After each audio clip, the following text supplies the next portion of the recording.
first class for internal security. Now, this subject is a very interesting and a dynamic subject. Internal security is very important for your mains exam under GS paper 3. I'm sure many of you would have seen the syllabus given by UPSC. So in GS paper 3, after economy, science and tech, environment, disaster management, after all these subjects at the end, UPSC has mentioned this subject, which is internal security. This subject essentially deals with the security issues that affect India. It deals with our security challenges, deals with national security topics, and as a result, the subject becomes very interesting as well to study and learn. So this subject, it's a very small subject, but it's very, very important because it's a scoring subject. If you can understand the basic concepts and if you're good with current affairs, and if you can form your own opinions on all the major security challenges of India, then trust me, you can score very well in this subject. So don't neglect this subject. If you put in the right amount of effort, you can easily cover the syllabus and you can answer all the questions that come in your exam. So before we start, let me tell you the significance of the subject. Let me tell you how many questions you can expect from here. In your mains exam, you're going to get 4 direct questions from internal security. That is for 50 marks. That is quite a considerable chunk. 50 marks will be in your pocket if you can cover this subject well, if you're good with current affairs, and if you can form your own opinions on our security issues. You'll get 2 10-mark questions and 2 15-mark questions. So that amounts to 50 marks. And trust me, don't neglect these questions. You can easily answer all of them. But the importance of the subject does not end here. Since it's a very dynamic subject, it is related to many other topics as well. It is closely linked with polity. It's connected to economy as well. It's connected with international relations, with science and technology. So whatever you study here will help you answer those questions as well. Like, for example, the topic of border security, the topic of terrorism, they're all connected with international relations. Then topics like cybersecurity, that's connected with polity and as well as with science and technology, right? The topic of personal data protection, cyber crimes, they're all connected with science and tech and polity. Then topics like money laundering, which is a major topic in internal security, it's linked with economy. So whatever you study here will help you in the other subjects as well. So you can expect a few more questions in other papers that are linked with internal security. You can even expect an essay topic. There could be an entire essay topic, maybe on Naxalism or maybe on terrorism. So the subject, even though it's a smaller subject compared to other subjects, it is very, very important for your mains exam. If you're lucky enough, you might even get 2-3 questions in your prelims. There could be a couple of questions in prelims as well. So maybe questions related to laws that are passed related to security challenges. Then let's say questions related to cybersecurity, money laundering, questions related to our security forces. They could all come as a prelims question as well. Especially those topics which are in news can easily come as a prelims question. So don't ever neglect this subject. So in these classes, in these 10 classes, I'll ensure that we will study the subject comprehensively. I will not only cover the current developments, but I'll also cover the background. There's a lot of historical background to several topics. We'll discuss that in detail. I'll help you form your own opinions by critically discussing and analyzing each and every topic. It will not just be a factual discussion. It's not just about reading out facts. It's about analyzing each and every topic in detail so that you are in a position to develop critical analysis on these topics. Is that clear? So today we shall start with the basics. First, I will introduce you to the syllabus and will start out with some basic introductory concepts. After that, we will study the linkages between development and extremism, how development and extremism are connected. And based on that, we will start with left-wing extremism. that is Naxalism or Maoism in India. This is what we'll be looking at today. All right. So before we start, a couple of announcements. One, a feedback form has been shared with you for the last week's classes. I think you guys had polity and world history. So please fill out the feedback form. And also don't forget, this Saturday, that is day after tomorrow, we will have the doubt session for polity and world history in the morning. So please attend the doubt session and send all your doubts to the given mail ID. Mention the subject name and mention all your doubts, and only those questions will be taken up by the faculty. All right, so please remember these two updates. With this, let's begin with the discussion on internal security and the syllabus given by UPSC. So under GS paper 3, these are the topics which UPSC has given for us. In a way, UPSC has clearly defined the boundary for the subject. What we should study, what we shouldn't study, that can be figured out by looking at the syllabus given by UPSC. The first topic deals with linkages between development and spread of extremism. This is a conceptual topic. Here you need to understand how the lack of development can give rise to extremism. That is, in a given region, if development were to fail, if governance fails, if administration is very poor, then it gives rise to resentment amongst the people. This resentment could be exploited by extremists and radical elements to breed extremism, which becomes a security challenge for the government. So here we have to understand those linkages between development and extremism. Is that clear? The lack of development drives extremism. That is what we should understand. And the vice versa is also true. One way to counter extremism is by providing better development and better governance. In the conflict zones, like Jammu and Kashmir, Northeast India, in these conflict zones, if you concentrate on providing better governance and administration, if you provide for better development, automatically it will help in curbing extremism and radicalism. So that is what we'll understand in this chapter, followed by a discussion on the role of external state actors and non-state actors in creating security challenges for India. When we say external state actors, we are referring to foreign government agencies. External means foreign. Those state agencies, government agencies that belong to foreign governments, which might be hostile to India. Sometimes they might be friendly as well. But their government agencies, especially their intelligence agencies, they might try to target India. They might try to create security problems for India. And these foreign intelligence agencies often work with non-state groups, non-state actors, such as terrorist organizations or organized criminal groups. Foreign governments which are looking to target India, they might use their intelligence agencies, which are state agencies, to sponsor non-state actors, the non-government agencies or non-government entities, to create security problems for us. For example, how Pakistan's state agencies like the ISI, the Pakistani army, how they sponsor terrorism against India. The terror groups are the non-state actors. They are non-government entities. They get direct support from state agencies, and this becomes a security nightmare for India. So we are going to study this in detail, and we are going to look at the major conflict zones of India.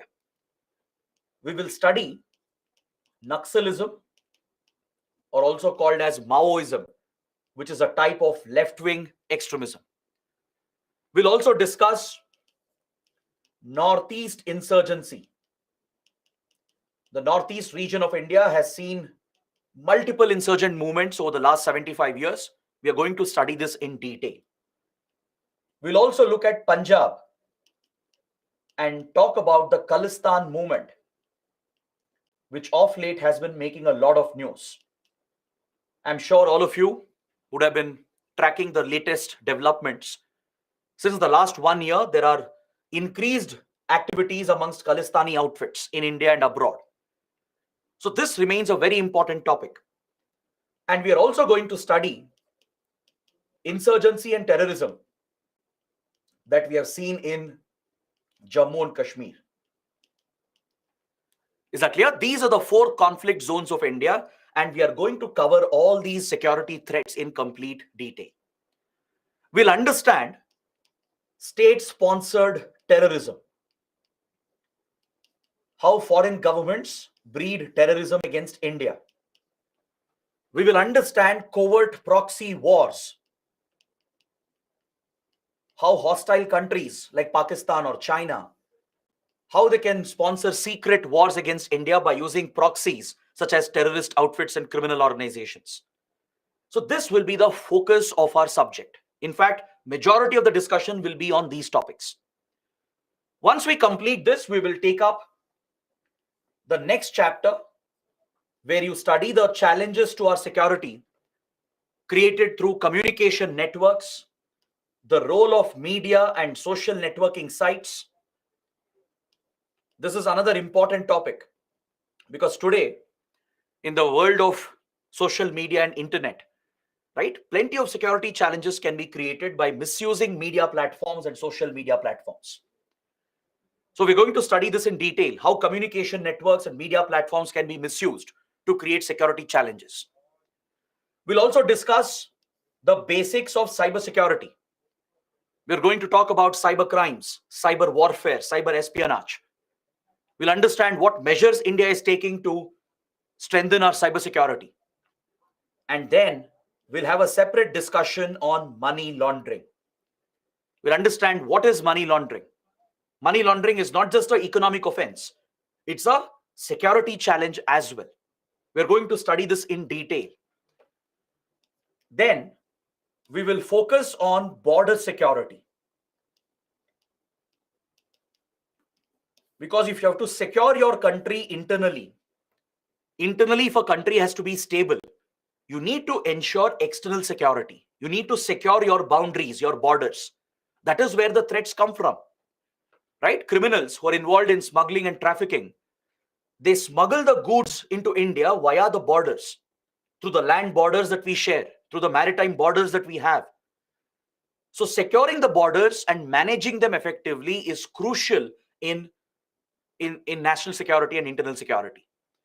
So we are going to study border management in complete detail, and we'll also understand the linkages between organized crime and terrorism.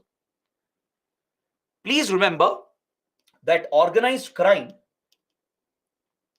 is closely connected with terrorism, and both are connected with money laundering. This is something you should remember from the start itself. Throughout our classes, I'll be mentioning this link between terrorist and insurgent groups and how they raise finances through money laundering channels.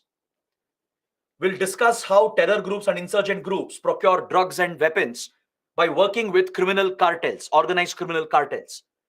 So there exists a direct link between these 3 entities, between criminal networks, terrorist, insurgent groups, and money laundering channels. There exists a direct connection, a triangular connection. So this is something we'll study in detail. It will come up in almost every chapter. Then finally, we'll take a look at the security forces and security agencies of India and understand what is their mandate. We'll talk about our intelligence agencies, our paramilitary forces, border guarding security forces, law enforcement and investigating agencies. So all these topics have to be covered as part of the syllabus given for internal security. So I think you can see why the subject is so interesting. It deals with very dynamic current affairs and interesting topics. So naturally, you can develop a deep interest in this subject. So all you have to do is concentrate in class, keep a separate book, write down the key points I'm going to discuss. You don't need any textbook for this subject. Trust me on this. Don't rely on any standard books. There are plenty of books and material available in the market, but it is not necessary. It's not needed. Because all the questions that have come, they're all based on recent developments of the last 1 or 2 years. Understood? So concentrate in class, use the PPTs as your base reading material. Along with that, make your short notes in the class. As and when I'm discussing, when I'm highlighting some key points, when I'm repeating certain points, please remember that those are very important. So make a note that becomes your own short notes and use the PPTs along with the current affairs material that we provide. In the class, I'll ensure whatever we study is up to date. I'll try to cover all the latest developments. But after the class ends, that is where your effort comes into picture. Because this is a very dynamic subject that keeps changing and evolving. You have to read newspapers, collect information from current developments. That's why we provide you the daily news analysis, the weekly webinars, the monthly magazine. So source all the current topics from there after the classes end. So this is more than sufficient. The class PPTs, the class discussion and the notes and the current affairs material we are providing. This is more than enough. Don't unnecessarily waste your time and money on buying more books and reading more books. This is about cracking the exam, cracking a competitive exam. You need to develop the required knowledge so that you can write good answers for the questions that are asked. Right? You don't have to become a master in the subject. You just have to get a good understanding of these topics, gain in-depth analysis, and present that in your answers. So you don't need other books. Don't waste your time. It's better to rely on minimal material and revise that again and again instead of reading 10 different books. Since it is a small subject, my strong advice is that don't waste your time and money on other unnecessary material. Use the class notes, the PPTs, the additional reading material which is given to you, and your current affairs material which is provided. This is more than sufficient. All right. So this was the basic introduction. Now let's start with the first chapter. Let's start talking about the linkages between development and extremism. Let me help you understand what is extremism. How do we define extremism? Is extremism and terrorism the same? That is a question. Or are they different? What is the definition of extremism and how do we classify terrorism? That is something we should understand. So right now, I'll explain what is extremism. I'll help you understand the links between extremism and terrorism. And in a later chapter, we will discuss terrorism in detail. I'll help you understand how terrorism is slightly different from extremism. We'll also discuss other forms of extremism like insurgency, insurrection. All of this will be covered in coming classes. All right. But today, right now, just understand what is extremism. Extremism is any belief in a radical thought, holding or advocating extreme views, be it extreme political views, extreme religious views, or even extreme economic and social views. If your ideology is away from the mainstream, if you don't abide by the mainstream norms, and if you start believing in extremist fundamentalist thought, right, that could make you an extremist. So this could be political extremism or religious extremism or extremism based on different factors. Like, for example, a community might feel that injustice has been done to them, or a certain group of people or a people from certain region, they might feel that the government has never cared for them. The government has harmed them. So they will hold a sense of injustice. Sometimes it could be real. There could be a genuine lack of development and failure of governance. Sometimes there is a genuine failure of governance which creates that resentment. Or sometimes this could be perceived. It's just a perception of a group of people that injustice has happened to them. So when they start believing in such thoughts, and if they start acting upon it, this is known as extremism. So believing that, let's say, I believe injustice has happened to me, and to take my revenge or to extract justice, if I resort to violence, or if I encourage radical views and radical thoughts and promote radical activities in the society, which is otherwise illegal, which is away from the norms of a constitutional civilized democracy, then those acts are extremist acts. So within extremism, there is a range, there is a wide range within extremism. Extremism could be as simple as having a radical belief. Let's say at an individual level, I personally believe in a radical thought, in a radical religious thought. Let's assume a person, he believes that his religion is supreme. He undermines other religions. He believes that his religion is the most dominant supreme religion, and he believes other minorities should be targeted. So a person who holds that kind of thought is a radical, he's an extremist. Just holding those thoughts, thinking on those lines, reading about it, advocating those views makes one an extremist. But all extremists are not terrorists. Terrorism is the last stage in extremism. Terrorism is the last step in extremism. So I told you that extremism has a wide range. It could be something as simple as holding a radical belief, believing in a radical thought. Next, I might start acting upon it. I might start propagating it. I might start encouraging the spread of this ideology. I might radicalize, indoctrinate other people. I might spread my radical thought to other group of people, thus increasing the support for radicalism. Even that is a type of extremism. Or I might go one step further, where I will directly support acts of violence.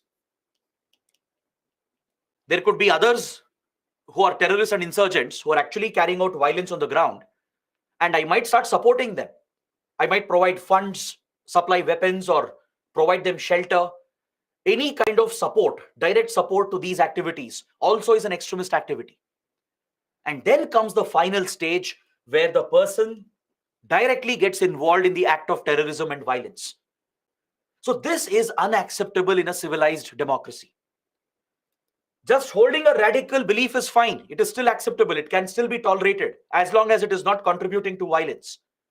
But the moment you start acting on it, the moment you start propagating it, the moment you start extending support, the moment you take part in indoctrination of others, and you get directly involved in the acts of violence and terrorism, then those acts are not tolerable in any society. It is against the law, against the constitution.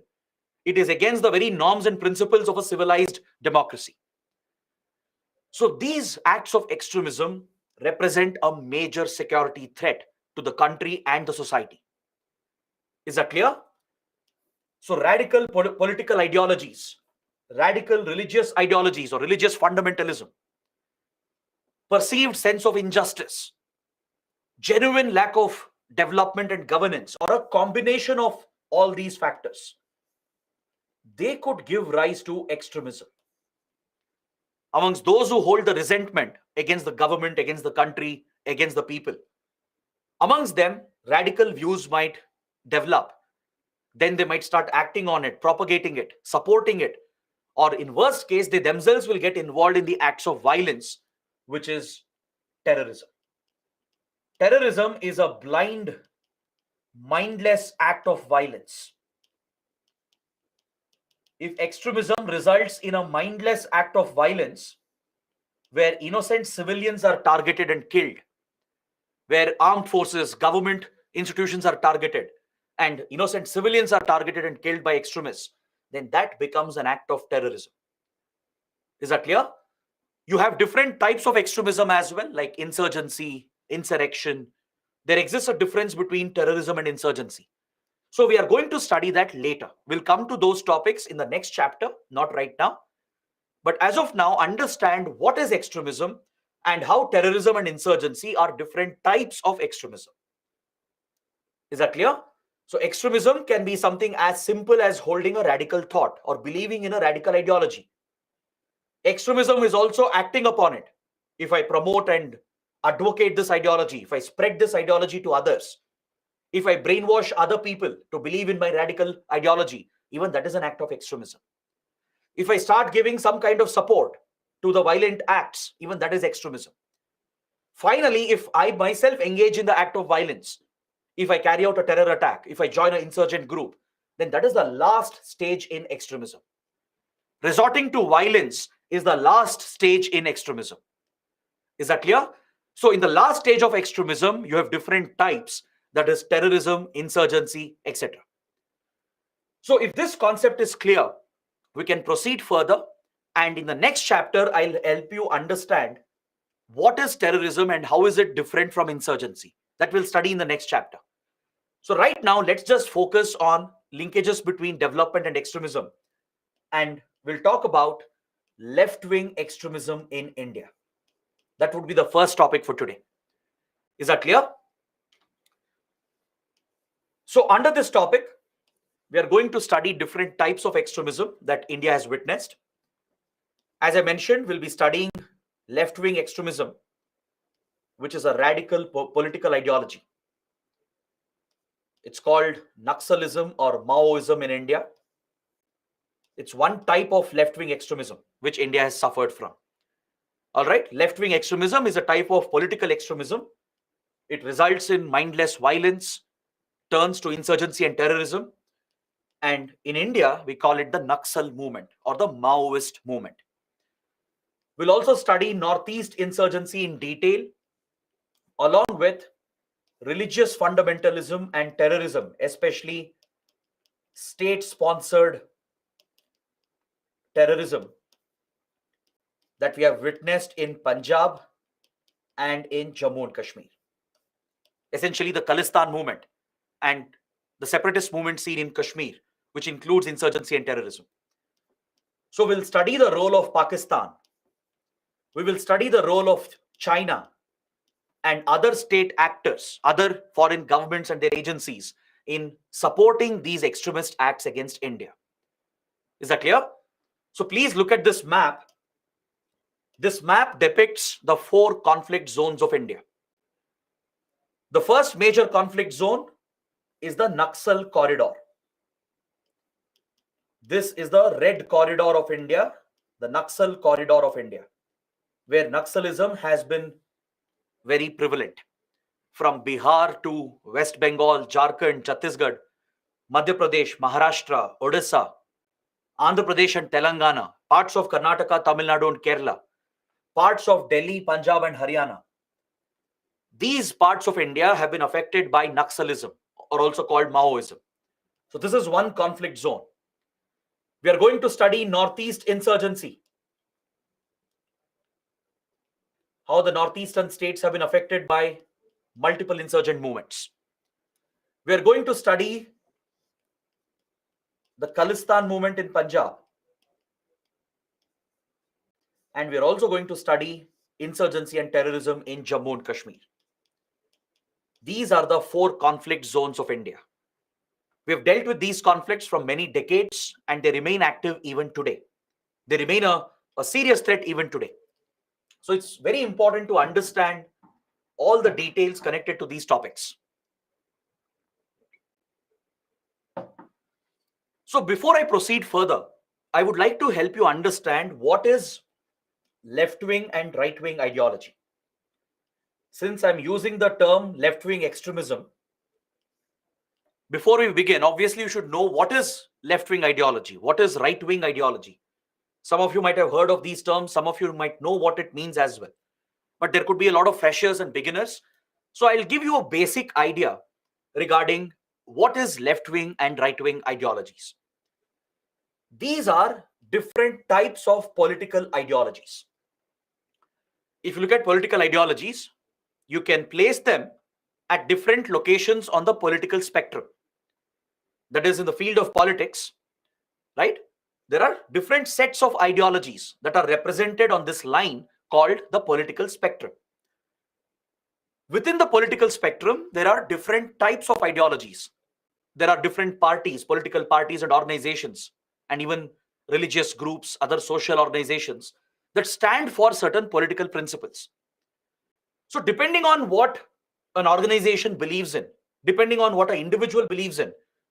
They can be classified as left-wing, right-wing extremist, left-wing extremist, or as centrist. So that is the classification which can be done on the political spectrum. So in India, in many other countries as well, you have few parties which are left-wing parties. There are few parties which are centrist parties. There are few parties which are right-wing parties. There are few right-wing extremist organizations. There are left-wing extremist organizations. So we should develop a basic understanding of what this political ideology means. These terms, the left and right, they trace their origin to the French Revolution. When France was still a monarchy before the revolution happened, the king, who used to sit in the court, right? His advisors, the royal members, they would be seated on the left side and right side of the king. Is that clear? Those who sat on the right side of the king, they were all very close to the royals. They were the elites. They were the rich. They were the influential and powerful. They represented the upper class. So those members, the noble members on the right of the king, they did not want any social change. They had a strong belief in religion. They had a strong belief in culture, traditions. They wanted the king to remain the supreme authority. They wanted the rich, the upper class to remain as they are, and they didn't want any welfare to be provided to the weaker sections. They didn't want social change to happen. They wanted status quo to be maintained in the society as it is, so that the rich can continue enjoying their benefits while oppressing the poor and the weaker sections. So those who were opposed to change, reforms, those who were against social reforms, those who wanted to retain the social divisions, who are blindly loyal to their faith, their king, they sat on the right side of the king, thus representing the right wing. Those on the left side of the king, they wanted a change. They wanted reforms in the society. They wanted welfare of the weaker sections. They opposed the king. They opposed the authority. They opposed religion. So they were on the left side of the king. I'm not saying which ideology is better, right? Let's not get into that political debate. It's for each individual to believe in what they prefer. There's nothing wrong in being a left-wing individual or a right-wing individual. All these ideologies within this bracket, within this green boundary that I'm drawing here, they're all acceptable in a civilized democracy.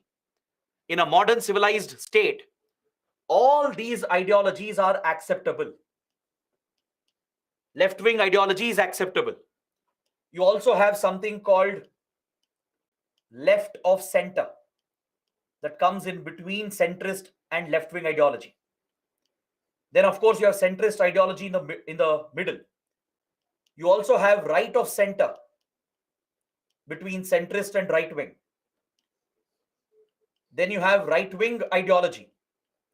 So all these ideologies are tolerable in a civilized democracy. They are absolutely fine. You might believe in right-wing ideology. Nothing wrong with that. You might believe in left-wing ideology or left of center, right of center. They're all absolutely fine because they don't result in violence. They don't contribute to breakdown of the security and law and order situation. But anything outside of it, anything beyond this boundary that I have drawn, results in extremism, violence, and terrorism. Both forms of extremism are equally dangerous. Be it right-wing extremism or left-wing extremism, both are equally dangerous. They eventually result in dictatorships. They result in the rise of authoritarian leaders, dictators, where fundamental rights and human rights are curbed and violated. These are reactionary ideologies. The right-wing extremist ideology especially is a reactionary ideology of the majority communities or the majoritarian groups. Usually it's the majoritarian groups that promote right-wing extremism, which is rooted in radical religion or supremacy of one ethnic group, supremacy of one race or one language. So if majoritarian ideology is promoted on these lines, on the lines of religion, ethnicity, race, language, regional divisions, etc. That is right-wing extremism. This eventually results in fascism, in the rise of fascist governments. It results in terrorism. Right-wing extremism contributes to terrorism. It results in mindless violence in the name of religion, in the name of ethnicity, race, etc. On the other hand, left-wing extremism gives rise to a radical state, an authoritarian dictatorial state, which is rooted in extreme form of communist ideology. It's an extreme form of communism. It's a political ideology, right? And it results in large-scale violence and terrorism as well. Even left-wing extremism will result in violence. It could give rise to insurgencies. It could give rise to terrorism. So both forms of extremism are equally dangerous to any country, to any society. Is that clear? Now, if I give you some examples, I think you'll have a better idea. If I take the names of some political parties and organizations, and if we mention which ideology they belong to, which ideology they stand for, then things will become a little more clear to you. Now, in India, the ruling party at the central government is the BJP. Correct? BJP is a right-wing or right-of-center political party. It's a mix of right-wing and right-of-center. This is where the BJP stands for. This is where it is located. The Indian National Congress, the other major political party in India, is a left-of-center party. Is that clear? So it all depends on what is their stand on certain issues. Like for right-wing groups, religion is more important, tradition is more important, culture is more important. On the left wing, religion gets a slightly lesser significance. Religion loses significance because there is an approach towards humanity on the grounds of equality, where all humans are seen as equal as you move towards the left. Even your ethnic, racial, linguistic divisions lose significance on the left, but they gain significance on the right. So you have some regional organizations like, let's say, Shiv Sena and AIDMK. All these are right-wing or right-of-center political parties. All right? Whereas the Janata Dal, then even the Aam Aadmi Party to an extent, they're all left-of-center or left-wing parties. Even the Communist Party of India, Marxist, the Marxist Party in Kerala, West Bengal, in Tripura, the CPI Marxist is a left-wing political party. So all these ideologies are acceptable in a civilized democracy. That is why they all contest elections. The BJP contests elections, Congress contests elections, Janata Dal, Aam Aadmi Party, the DMK, AIDMK, the Shiv Sena, right? There are many more, many regional parties, the CPI Marxist. They're all acceptable in a constitutional democracy. Their ideologies are tolerable because they believe in the constitution. They believe in the law of the land. They respect the constitutional principles, and they all get an opportunity to contest and compete in a democracy. But anything outside this, be it on the left or right, both are equally dangerous. For example, Nazi Germany, Imperial Japan, then Mussolini's Italy during the Second World War. They were all fascist states. Imperial Japan committed brutal atrocities across Asia. Hitler's Germany, under the Nazi ideology, which is a fascist right-wing extremist ideology, believed that the so-called Aryan race is superior. They promoted the myth of Aryan superiority and targeted other groups, especially the Jews and other minority groups. So on these lines, on ethnic, racial, religious, linguistic lines, if extremist views are promoted, if violence is carried out in the name of these social lines, then this is a form of right-wing extremism. These were fascist states ruled by authoritarian dictators. These dictators like Adolf Hitler, they rise to power on the basis of lies and propaganda. They propagate the lies that other minorities are a threat to the majority group. They propagate a myth that one leader can solve all the problems. They create a hero figure. In real world, you don't have such heroes who exist. One single leader can't do anything, right? It's a collective effort of a nation. But these myths are propagated and all the problems are blamed on minority groups. This is a classic feature of a fascist state. This gives rise to dictatorship. It gives rise to authoritarian rule where your fundamental rights are curbed, human rights are violated, and minorities are targeted. So all forms of right-wing extremism results in violence and terrorism. Take, for example, the Taliban, the Islamic State. They are classic examples of right-wing extremist organizations.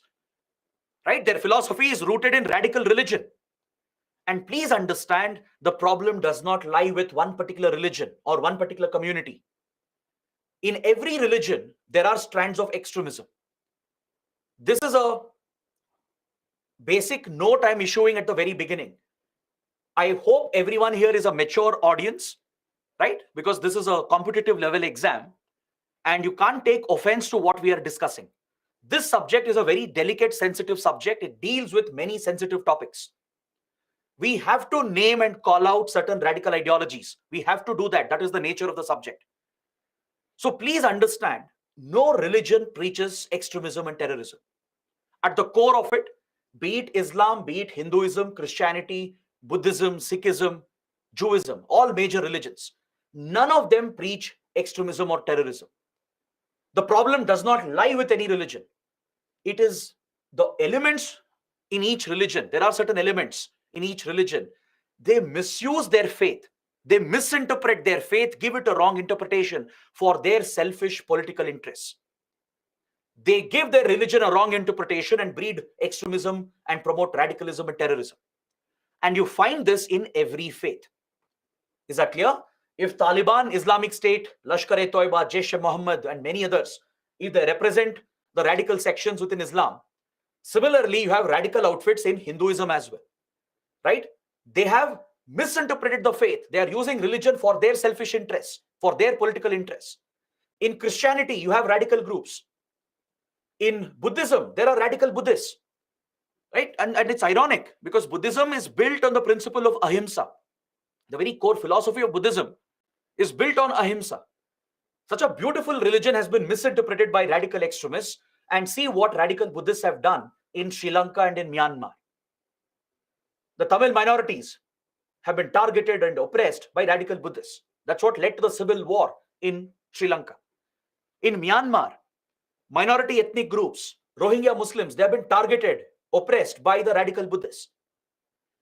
Look at the Khalistan movement. Majority of the Sikhs, 99% of them are peaceful. They don't believe in Khalistan ideology. But some of these vested elements who have their own selfish, narrow agendas, they have given religion a wrong interpretation and have bred the Khalistan movement, which is a radical ideology rooted in religious extremism. Correct? Even in Judaism, Jews have suffered historically. They've been oppressed wherever they went. They suffered the Holocaust at the hands of the Nazis. But today, there are right-wing extremist Jews in Israel who are committing similar atrocities against Palestinian Muslims. Right? So extremism is not limited to any religion or community. Please don't have these wrong notions. I'm very sure that many of you have a very biased opinion. It's not your fault. The fault lies with the media, the social media, where wrong information, wrong facts, fake news is being promoted. In this exam, you have to remove your biases. You have to move away from your personal religious biases, political biases. Here you become a neutral person, or else you cannot be a good civil servant. You cannot serve your country unless and until you are politically neutral, religiously neutral. Keep your faith at home. That's your private matter. It's not a public matter. Please understand that no faith, no religion promotes extremism. There are vested elements, political vested elements, extremists who have misinterpreted their religion, given it a wrong interpretation, and you can see this in every faith, in every religion. Is that clear? So this is something you have to get it right at the very beginning. Because I will be talking about Islamic State and Taliban and Lashkar-e-Toiba. I will be talking about Khalistan movement. We will mention radical Hindutva as well. We will mention radical Buddhism as well. So I hope everyone here is a mature audience. Don't take offense to what we discuss. Understand what we are going to study. I promise that I will be neutral. I will ensure will not take any sides, any biases. We'll discuss the facts as it is. Is that clear? It is this neutrality which is needed for an aspiring civil servant. This is what you should reflect as well in your exams and later as well in your service. If you become an IAS officer, if you become an IPS officer or IFS officer, you have to be religiously neutral, politically neutral. Don't fall for the propaganda of political parties and religious organizations. Stay away from that. Is that clear? So similarly, towards the left wing, the extremist ideology results in violence and terrorism. For example, look at what happened in Soviet Union under extremist leaders like Stalin and Lenin. These Soviet leaders, they promoted extreme communism and turned their countries into dictatorships where mass atrocities were committed. Millions of people were eliminated. Even the Maoist movement in China, the Maoist ideology in China of Mao Zedong is a type of left-wing extremist ideology. We are going to study this in detail. This is what we call as Naxalism in India. Maoism that took root in China spread to many countries, including India. So the Indian version of Maoism is called Naxalism. These are left-wing extremist ideologies, which also result in violence and terrorism. Understood? So if you get this basic idea about political ideologies, it will become easier to start with the next topics. If you want some global examples for political parties, the Republicans in the US, the Republican Party, is a right-wing party, the party of Donald Trump. The Democrats, the party to which Obama, Biden, they belong to, they are the Democrats, the Democrat Party. Democrats are left of center. The Democrat Party in the US is a left of center party. Is that clear? Whereas the Republicans in the US are right-wing, it's a right-wing party. So there are many examples you can mention like this. In India, you don't have a truly centrist party. This is usually a feature of developed, progressive societies. Centrist parties, they believe in truly liberal ideologies. They give utmost priority for fundamental rights, equality, freedom of speech and expression, to respecting all communities, to treating everyone as an equal, right? The strongest belief for these basic rights exists at the center. Centrist ideology is undoubtedly the most neutral and most progressive ideology. But this is usually a feature of developed societies, progressive economies which have advanced in their development, which have given up their obsession with religion, caste, ethnicity, etc. So this is usually a feature of Western Europe. In India, you don't have a centrist party. In Western Europe, in developed countries like, let's say, Finland, in Belgium, Germany, Netherlands, then in France as well, Sweden, right? In Ireland, in such countries where there is a lot of economic progress, social progress, where the societies have advanced and progressed, there you find few centrist parties to be present, which are truly centrist. They have a strong commitment for all liberal values and ideals. Got it? So depending on how organizations differ in their stand on different issues, they're classified as left-wing or right-wing organizations. And all forms of extremism is equally dangerous for the country. Be it left-wing extremism or right-wing extremism. Both forms of extremism result in violence, dictatorship, and terrorism. Is that clear? I hope you guys have grasped everything that I have discussed. This is just a basic foundation. If you have any questions, let me know. I'll pause for 5 minutes. I'll take up all your questions and doubts, but please keep it limited to what we have studied. Don't jump ahead and ask questions from other chapters. We'll come to it. We'll take it one by one slowly. From what we have discussed in the last 50 minutes, if you have any doubts, please let me know. Because after this, I'm starting with the next topic where we will understand the linkage between development and extremism. We'll understand the origin of Naxalism in India. We'll understand why Naxalism originated and how left-wing extremism got rooted in India. That is something we'll study in the next part. So before I begin with this next topic, please let me know if you have any questions and doubts.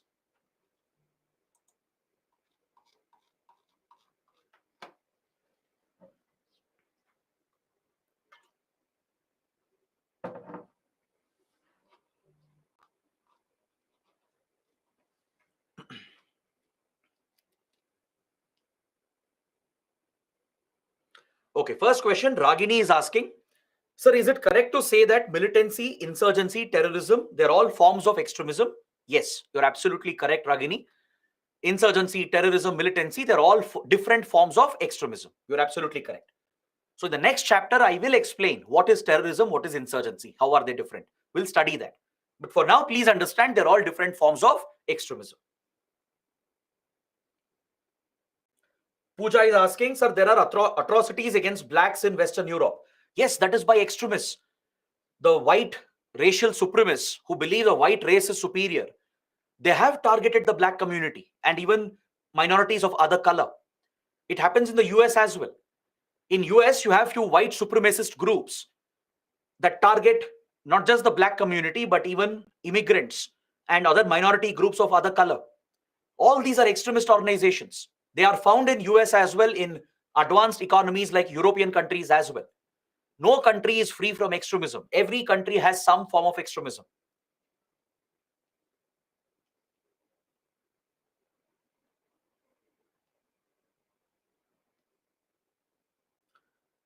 I see that a couple of students are asking, sir, how to write an answer if UPSC asks a question on right-wing, left-wing extremism? Trust me, UPSC will not ask this question. I'll tell you why. It is a sensitive topic. Even though it is essential to understand, there won't be a direct question on it. There will be question on Naxalism. There will be question on Khalistan movement, question on other forms of terrorism. But UPSC will not directly touch this particular topic which we discussed, because it is political. It has religious connections. These are sensitive topics. So UPSC will not ask you a direct question on this. It might ask you what is left-wing extremism, right-wing extremism, right? That you can define, that we have understood. But it will not go into the details. It will not get political in the question. So don't worry about that. This was for your basic understanding. To cover the next topics, you need this basic concept. That's why we had to discuss this.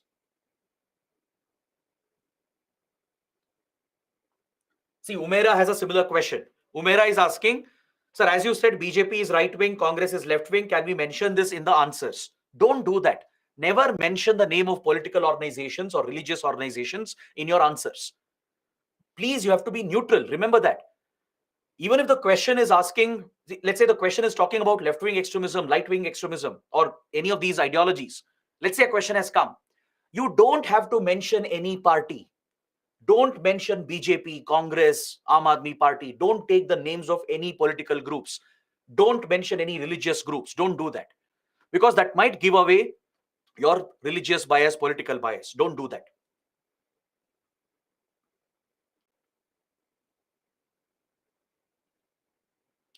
Devansh is asking, capitalism comes before fascism. See, capitalism is an economic ideology.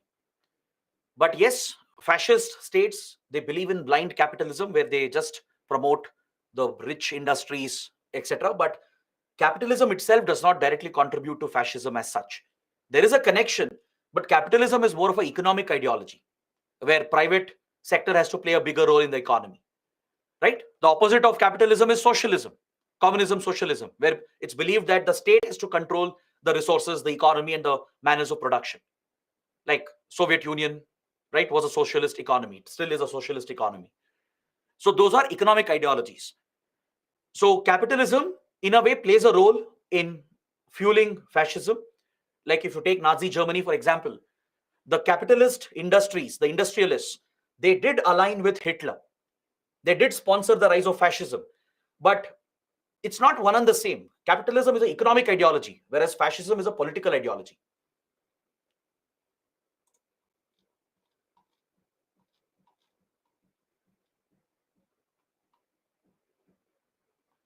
Vivek has to work for the welfare of the people.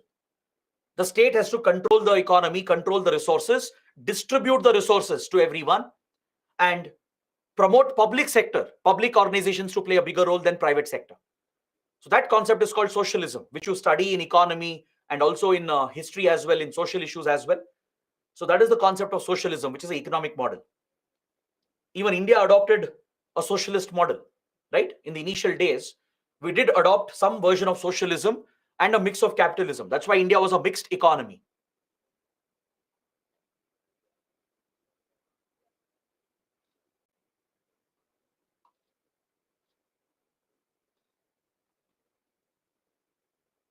Gansham is asking factors leading to extremism, is it justifiable? Extremism is never justifiable. Even if there is a genuine root cause, you can never justify that with violence. There is no excuse for resorting to violence in a civilized state. There are other options to get justice. I know sometimes it might be difficult to get justice, but still, you can't resort to violence. You can't use that as an excuse to justify violence. So, violence and extremism is never justifiable. Please understand this. You take Maoists, for example, the Naxals in India, they do have a genuine root cause. They have suffered. There has been injustice. There has been maladministration, which has affected several communities in India, but doesn't mean they can take up violence against the state. Is that clear? So, no matter what is the root cause, you still can't justify that with violence. Violence is never an option in a civilized society.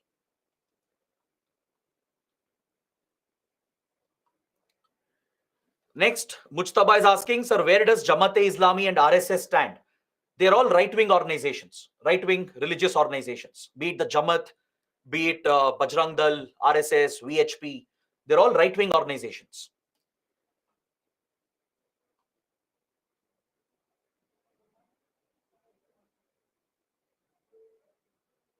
Chandrasekhar is asking, sir, at what point it is neutral and what point it becomes extremism? The moment it crosses this boundary here, the moment someone encourages radical ideologies, supports radical acts, engages in violence and terrorism, that becomes that becomes intolerable in any civilized society. As long as you are using the political methods like contesting elections, criticizing the opposition, the government, using the judiciary for justice, using the media for justice, raising your voice against injustice, that is all allowed as long as it is peaceful. The moment you cross that line, right, the moment you encourage extremist ideologies, support violence and engage in violence, they are intolerable in any society.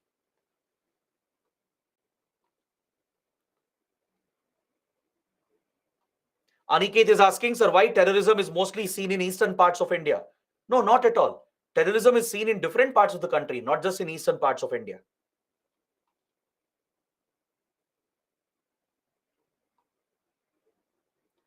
Jansi Rani is asking, sir, extremism, terrorism takes place more in developing countries or developed countries?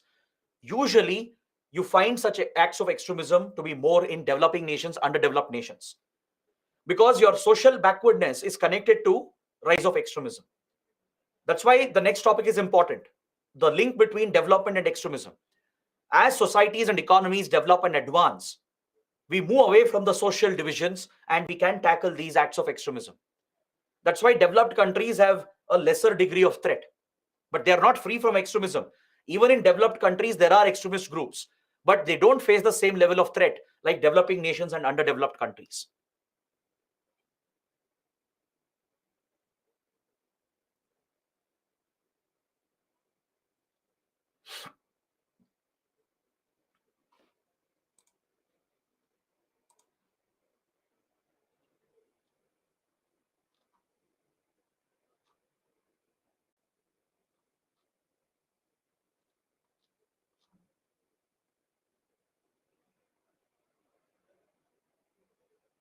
Abhishek is asking, dacoits are also formed due to injustice and maladministration.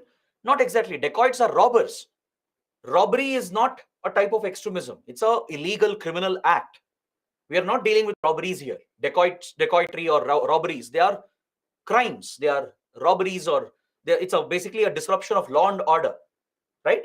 So we don't study that under extremism. It's not a type of extremism. It's a criminal act. It's an illegal criminal act.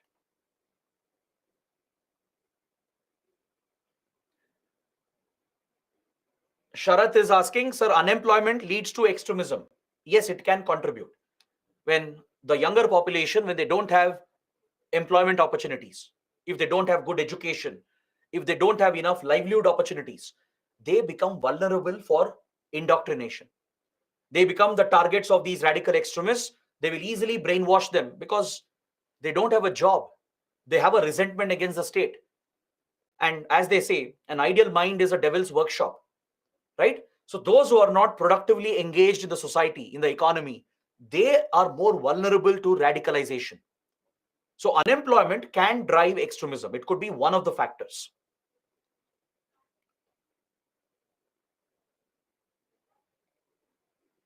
All right. So guys, these were some of the questions. Now let's move on to the next part of the discussion.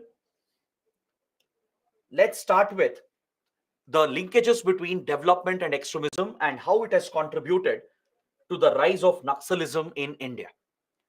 This is going to be a slightly bigger discussion, a detailed discussion. We are essentially trying to understand the origin of Naxalism in India.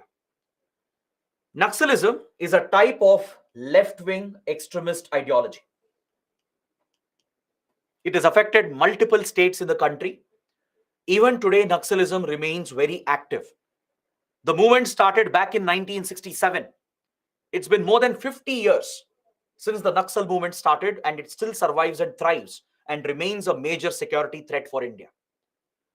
So we need to understand what triggered this movement, how the lack of development is connected to extremism, what drives extremism in such areas, and how poor governance, lack of administration, lack of development is connected to it. So that is the core discussion that we are going to have in the next few minutes. See, when India became independent and when the Indian state was formed in 1947, we were a very diverse country to begin with. Correct? The Indian society has always been a diverse society consisting of multiple religions, multiple castes, multiple ethnic groups, linguistic groups. So all these divisions had to be set aside to form the country of India, the nation state of India.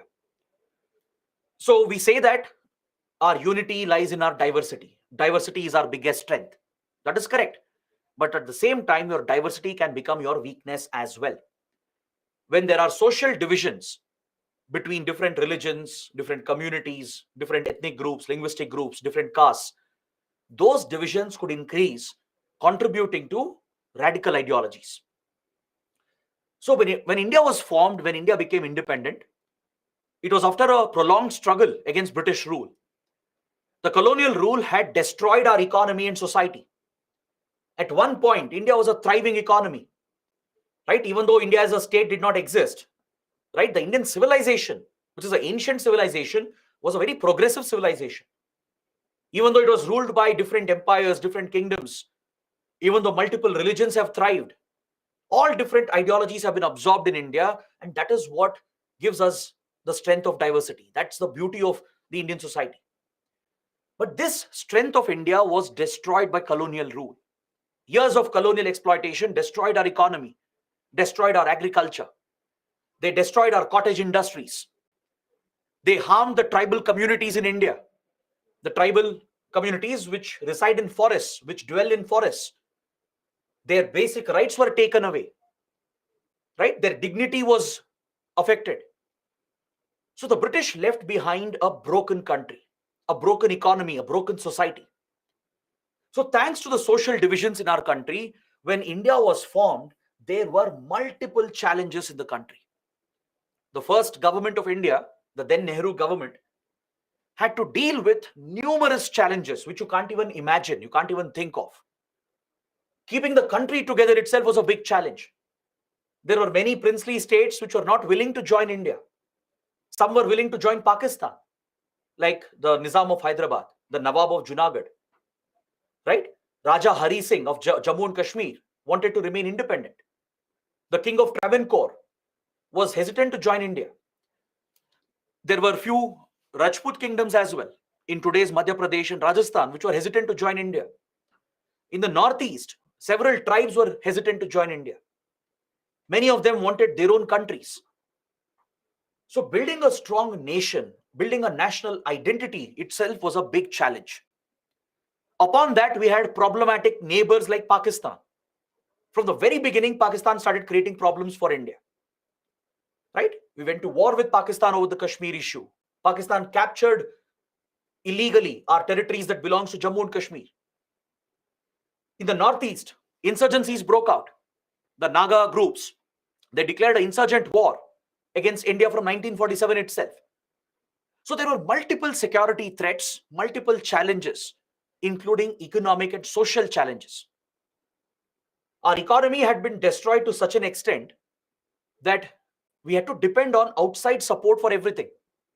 Even for basic food, our agriculture had been decimated. Due to the destruction of traditional farming, the farmers had suffered a lot. There had been famines in the country. There were droughts. There was no introduction of technology or scientific farming into our agriculture. So our productivity had been destroyed. We didn't even produce basic food grains to feed our own people. We were living a ship-to-mouth existence where we had to procure food grains from the outside, depend on countries like US to donate food grains to India. Right? So economically, we had many, many challenges. Even though it was a vast country with resources, we didn't have enough industries. Our native industries, our traditional cottage industries, they had all been destroyed by the British. So India was a country facing numerous political, security, economic, and social challenges. The caste system has been the biggest evil in India, right? Where upper castes have oppressed and targeted, discriminated the lower castes from centuries together. The regional divisions also was a villain, right? There was no unity that could bind the country together. This was a very difficult period for India. So at this point, when India was set up as a nation state, the focus of the government, the Constituent Assembly, which had the task to draft the constitution, was to ensure that all the communities are given equal treatment, equality to everyone was the biggest promise on which the nation state of India was built. If you ask me which are the two most important principles in our constitution, which we eventually adopted, one is the right to equality, and second is the secular nature of Indian democracy and the Indian society. These two principles are the pillars of Indian democracy. If we remain as a strong, united country today, if we are an emerging global power today, it's all because of our constitutional principles that were enshrined in our constitution. So thanks to our founding fathers, thanks to our freedom fighters, our freedom struggle was inherently secular. Our freedom struggle was built on the principle of equality, right? It was built on inclusion of all communities, right? There was no discrimination as such within our freedom movement, within our freedom struggle.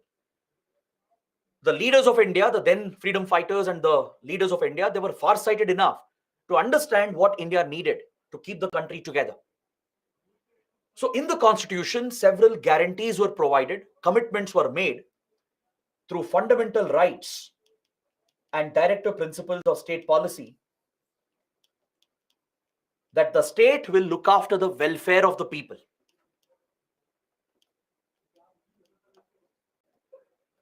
Basic rights were enshrined for the citizens to uphold the principle of equality and secularism. Essentially, the state was given responsibilities, obligations. As part of fundamental rights, the state's powers have been curbed, the state's powers have been restricted.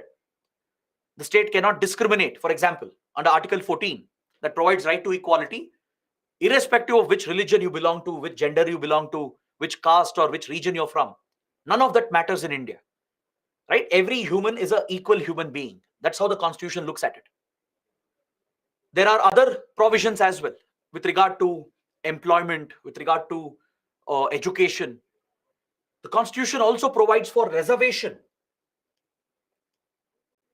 to uplift the weaker classes, to truly provide for equality for those communities which have been oppressed and left behind, like Dalits, the scheduled castes, the scheduled tribes. For them, affirmative action has been included in the form of quota system or reservation system. These basic rights have been guaranteed to the citizens. As a secular country, your faith is respected by the state. The state will not interfere. You're free to practice your faith, profess your faith. The state has no right to interfere in your religion. At the same time, the state should focus on welfare of the people. Under directive principles, you would have studied in Indian polity. The state has been mandated to distribute the wealth of the nation, to prevent the concentration of wealth in the hands of a few. Correct? I hope you guys have studied Indian polity by now. Right? If you know which article, please mention that in the comments. There is a directive principle in our constitution, a particular article, that mandates the state to prevent concentration of wealth and ensure equitable distribution of our resources. Resources should not be centralized or concentrated in the hands of few rich and elite. It should be distributed amongst the masses. The state is obliged to look after the socio-economic welfare of the people. There are directive principles that direct the state to provide for economic upliftment, to provide jobs, to look after the old people, to look after the weaker sections, the vulnerable sections in the society. This is the basis for most of your government schemes and welfare programs. So it was this promise made in the constitution that brought the country together, because it gave hope to all the people. All the downtrodden classes, the weaker classes, they got a hope that they have a future in this country. They could envision a dream. They could aspire for development. They could aspire for progress by being part of this new country, because a constitutional guarantee was given, a constitutional commitment was made. So from SCs to STs, to the backward classes, the farmers, peasants, workers, and any other weaker section, vulnerable section you can think of, for them, a hope was given by the constitution that the Indian state will look after them. The Indian state will not discriminate. It will provide for equal welfare. It will provide for basic guaranteed fundamental rights. It will prevent concentration of wealth and provide for inclusive development and equitable development. It was on this idea that the nation of India was built. Trust me, if not for this, the country would have broken apart many years ago. In fact, many experts back then, many Western thinkers, they had predicted that India will never survive. A country with so much diversity, they never believed in the wildest of their dreams that such a diverse country can survive together. But we have achieved the impossible. Despite our diversity, we have turned that weakness into our strength. Correct? And that has been possible because of our constitutional principles, because of the promises that were made. Now, the obligation on the Indian state was to deliver. Deliver on these promises, or else it is going to breed resentment. Making a promise is very easy, but keeping up the promise is where the challenge lies. But again, to be fair to the Indian state, when I say Indian state, I'm referring to the government of India and the state governments and even the local governments. All right. In this context, when I say the state, it's referring to the government in the country, the center, the state, the local governments.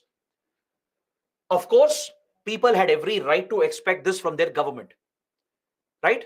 All the sections of the Indian society who were given this promise, this constitutional promise, they had a right to claim these benefits.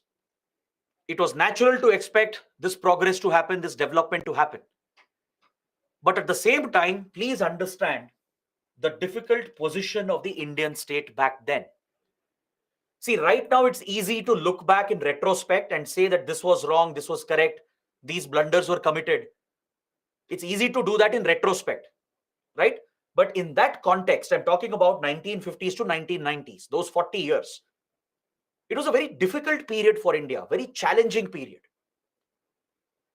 During this period, the Indian state achieved a lot of success. There was a lot of progress in certain sectors. But at the same time, there were many failures as well. There were many places in the country, there were many sectors in our economy where governance had failed, and this directly contributed to the rise of resentment amongst the affected communities, affected people.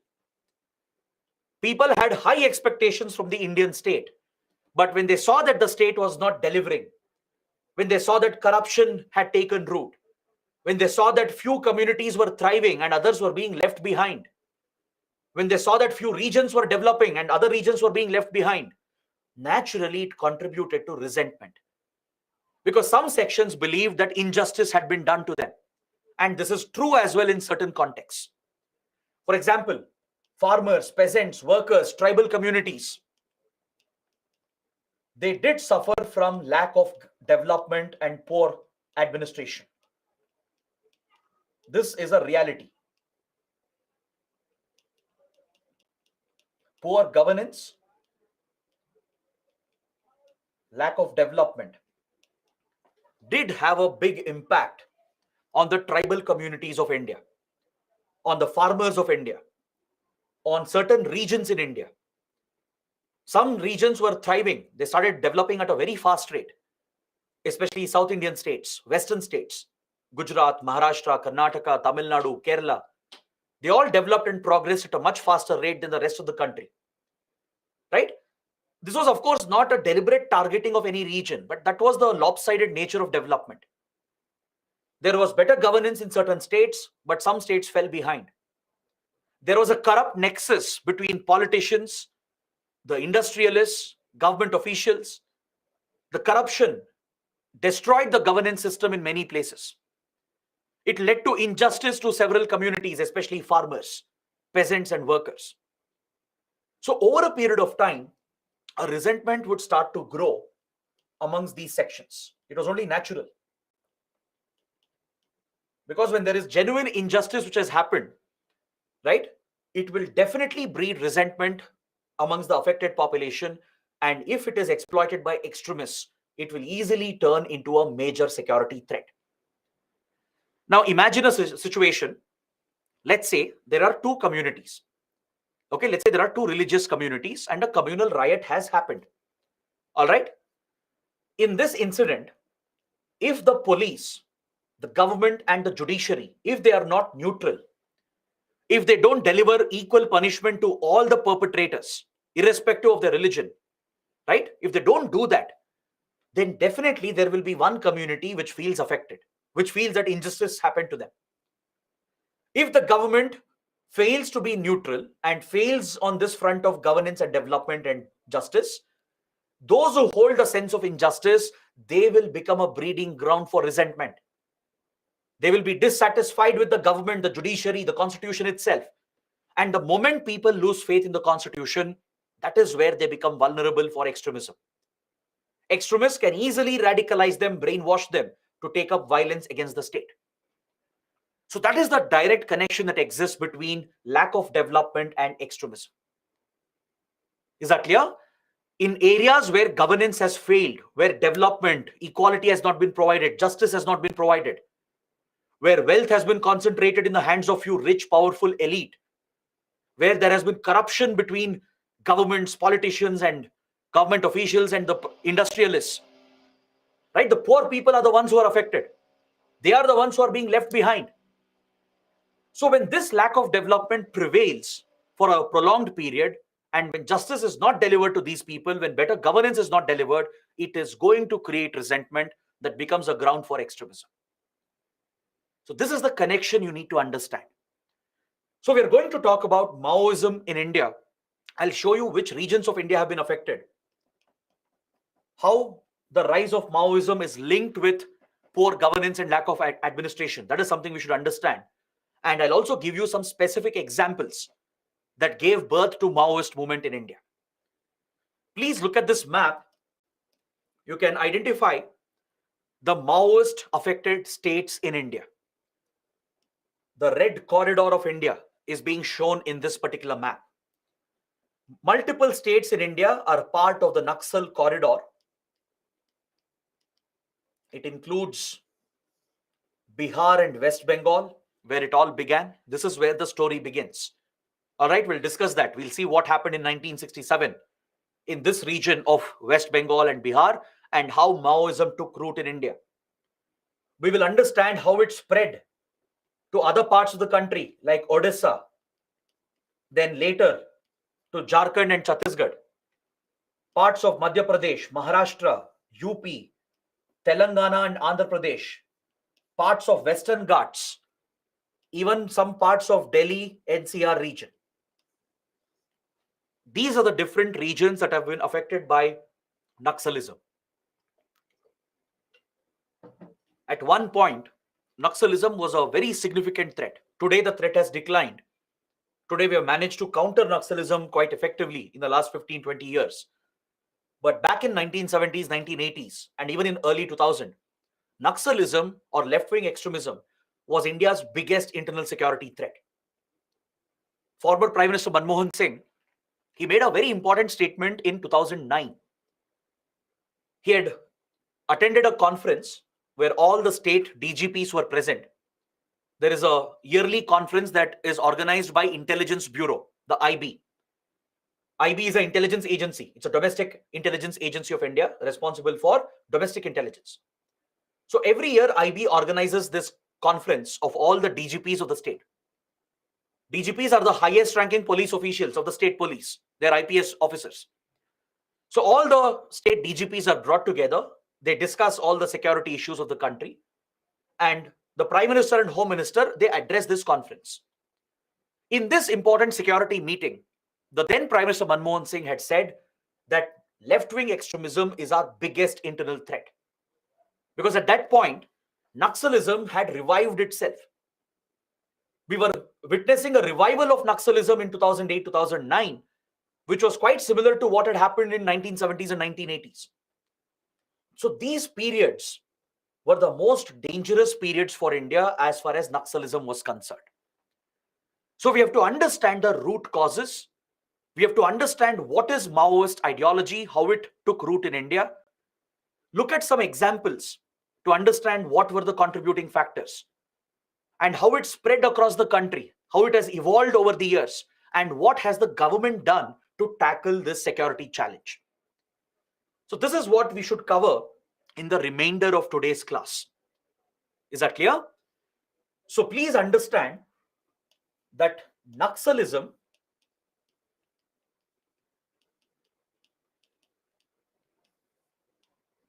has its origin in the lack of development in certain parts of the country. Among certain sections of the Indian society, there has been a lack of development. There has been poor governance in certain parts of India. There has been injustice. There has been injustice which has been done to certain sections of the Indian society. This is what contributed to the start, the rise and spread of Naxalism. Now just look at this map. This is just a representative image. It's a satellite image, of course. You can see the night image of India. You can look at the electrified cities of India. But there are some pockets of darkness. They basically depict the lack of industrialization, urbanization in certain pockets of India, especially in this region. In the central and eastern parts of India, you see this region of darkness. This is often seen as an indicator of lack of development and poor industrialization of certain pockets of the country. But what is ironic is that this region is also the resource-rich region of the country. I'll show you two more maps to understand how this region is blessed with resources. Usually, we assume that if resources are present, that is the region which will thrive and develop and progress. But in India, the irony is that the resource-rich region of the country has become the most backward region. It has suffered from poor development, lack of progress, and no wonder it became the hotbed of Naxal activities. Now look at other parts of India. Look at the coastal states of India. Be it Gujarat, Maharashtra, Karnataka, Tamil Nadu, they all saw tremendous progress. Even Kerala. They provided better education, better healthcare. There was better governance, better administration any day in the southern and western states of India. But many states were left behind. Right? Obviously, Delhi, Punjab region also developed very quickly. Delhi, being the national capital, would obviously see progress. Punjab would benefit from the Green Revolution. Some farmers in Punjab and Haryana would play a big role in the Green Revolution that made India self-sufficient in food grains. And there was progress in the region that spread across the Punjab-Haryana belt. But other pockets of India were left behind. Parts of Bihar and West Bengal, parts of Odisha, Madhya Pradesh, today's Chhattisgarh and Jharkhand, parts of Maharashtra, parts of Telangana, Andhra Pradesh. These areas were left behind despite being rich in resources. Is that clear? So let me show you two comparable maps to help you understand what kind of resources are actually present in central and eastern India.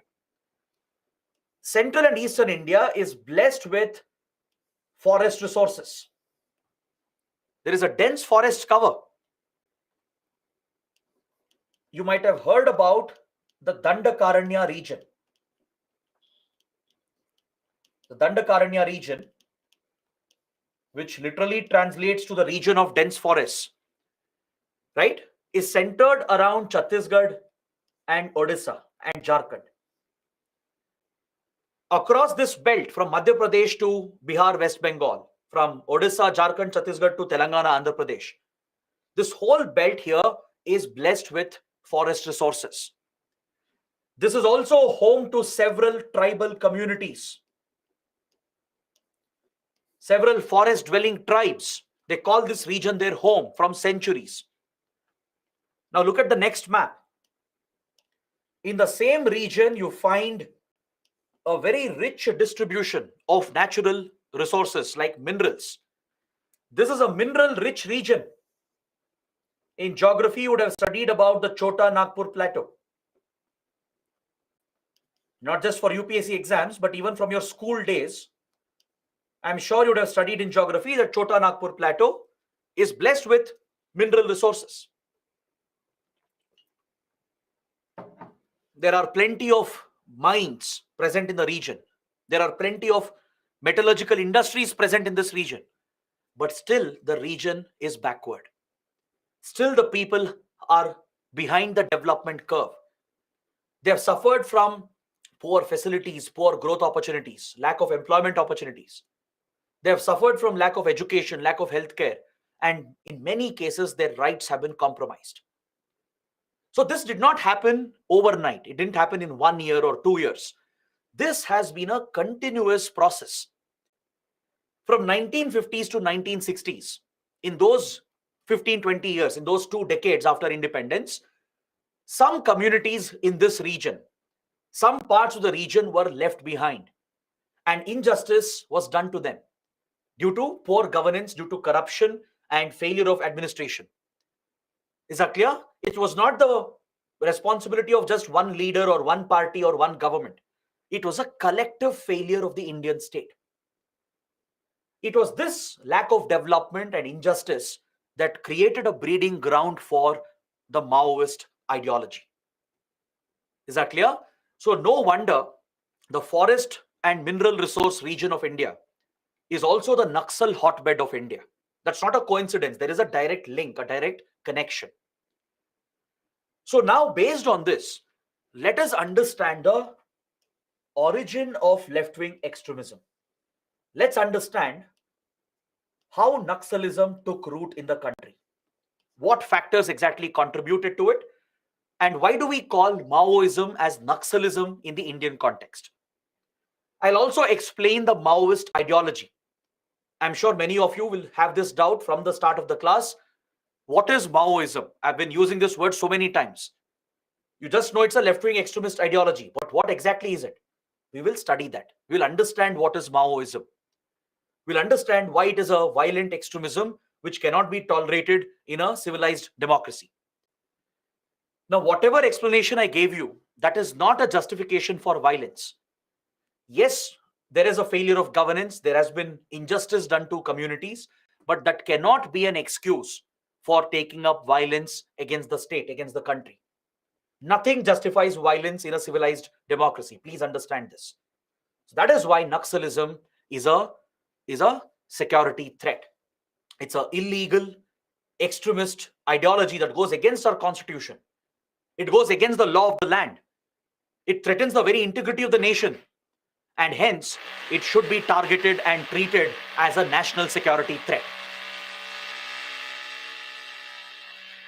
So let's understand how exactly Naxalism started. Let's understand why is it called Naxalism. It all began in a small village called Naxalbari. Naxalbari is a small village near the Siliguri corridor. Siliguri corridor, which is located in West Bengal, in northern West Bengal. This is a choke point for India. It's a strategic choke point. It's a very narrow land corridor that is the only connection between Northeast India and the rest of India. In this narrow land corridor, which is a weak point, a vulnerable point for India, there is a place, even today you have this place called Naxalbari. It's a rural area. In the Naxalbari village, we witnessed the first Maoist uprising in the country in the year 1967. So since the first Maoist violence occurred in Naxalbari, this movement in India is also called as Naxalism. Is that clear? So Naxalism is the same as Maoism. Maoism originated in China. It was a radical communist ideology which was founded and propagated by Mao Zedong, the founder of modern China.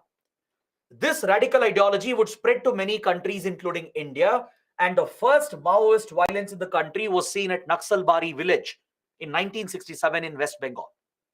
That is why Maoism is called as Naxalism in India. This is a type of left-wing extremism. It is one type of left-wing extremism that we have witnessed. Now, why did this violence begin? Who carried out this violence? That is the question. See, in India, in most regions, we have seen the feudal society committing brutal atrocities since medieval times. Feudalism has been another social evil in India, social and economic evil in India. What is feudalism? Feudalism is basically landlordship propagated by exploitative land systems and labor systems like zamindari. The zamindari system, the notorious zamindari system of India, which has its roots in medieval history. This was encouraged by the British as well, where few elite, rich, upper caste landlords would own all the land. They are the land owners. Is that clear? Most zamindars are from the upper caste, who are socially seen as the elite of the society. They would own almost all the land in these villages. They are the landlords, the so-called landlords, owning land, and they would employ laborers and peasants. most farmers, most workers in rural areas, they're actually landless. Even today, a large part of Indian agricultural labor, they are landless or they own very small parcels of land. This unequal distribution of land is a result of the feudal system, the feudal nature of the Indian society. So, zamindars who were close to the kings, later close to the British, they continued their feudal system. They continued their abuse of laborers and peasants and farmers and workers even after independence. Even though India introduced land reforms, the land reforms were not completely successful. Land reforms only saw partial success in the country, and still the zamindari system, the feudal nature of the society, still prevailed. So in West Bengal, right, you could see a very strong presence of the feudal system. Even in Bihar, Bihar and West Bengal were still affected by feudalism, by landlordism of the landlords, the so-called landlords. After independence, we introduced many land-related reforms. You study that in economics. Land ceiling laws were introduced, that no one can own land beyond this limit, this ceiling limit. Then Prime Minister Indira Gandhi introduced landmark reforms where the tiller, the laborer who works in the land, would become the owner of the land. The tiller was given ownership of the land to break the zamindari system. Even though the right laws and policies were brought out to carry out land reforms, there was a flaw in its implementation.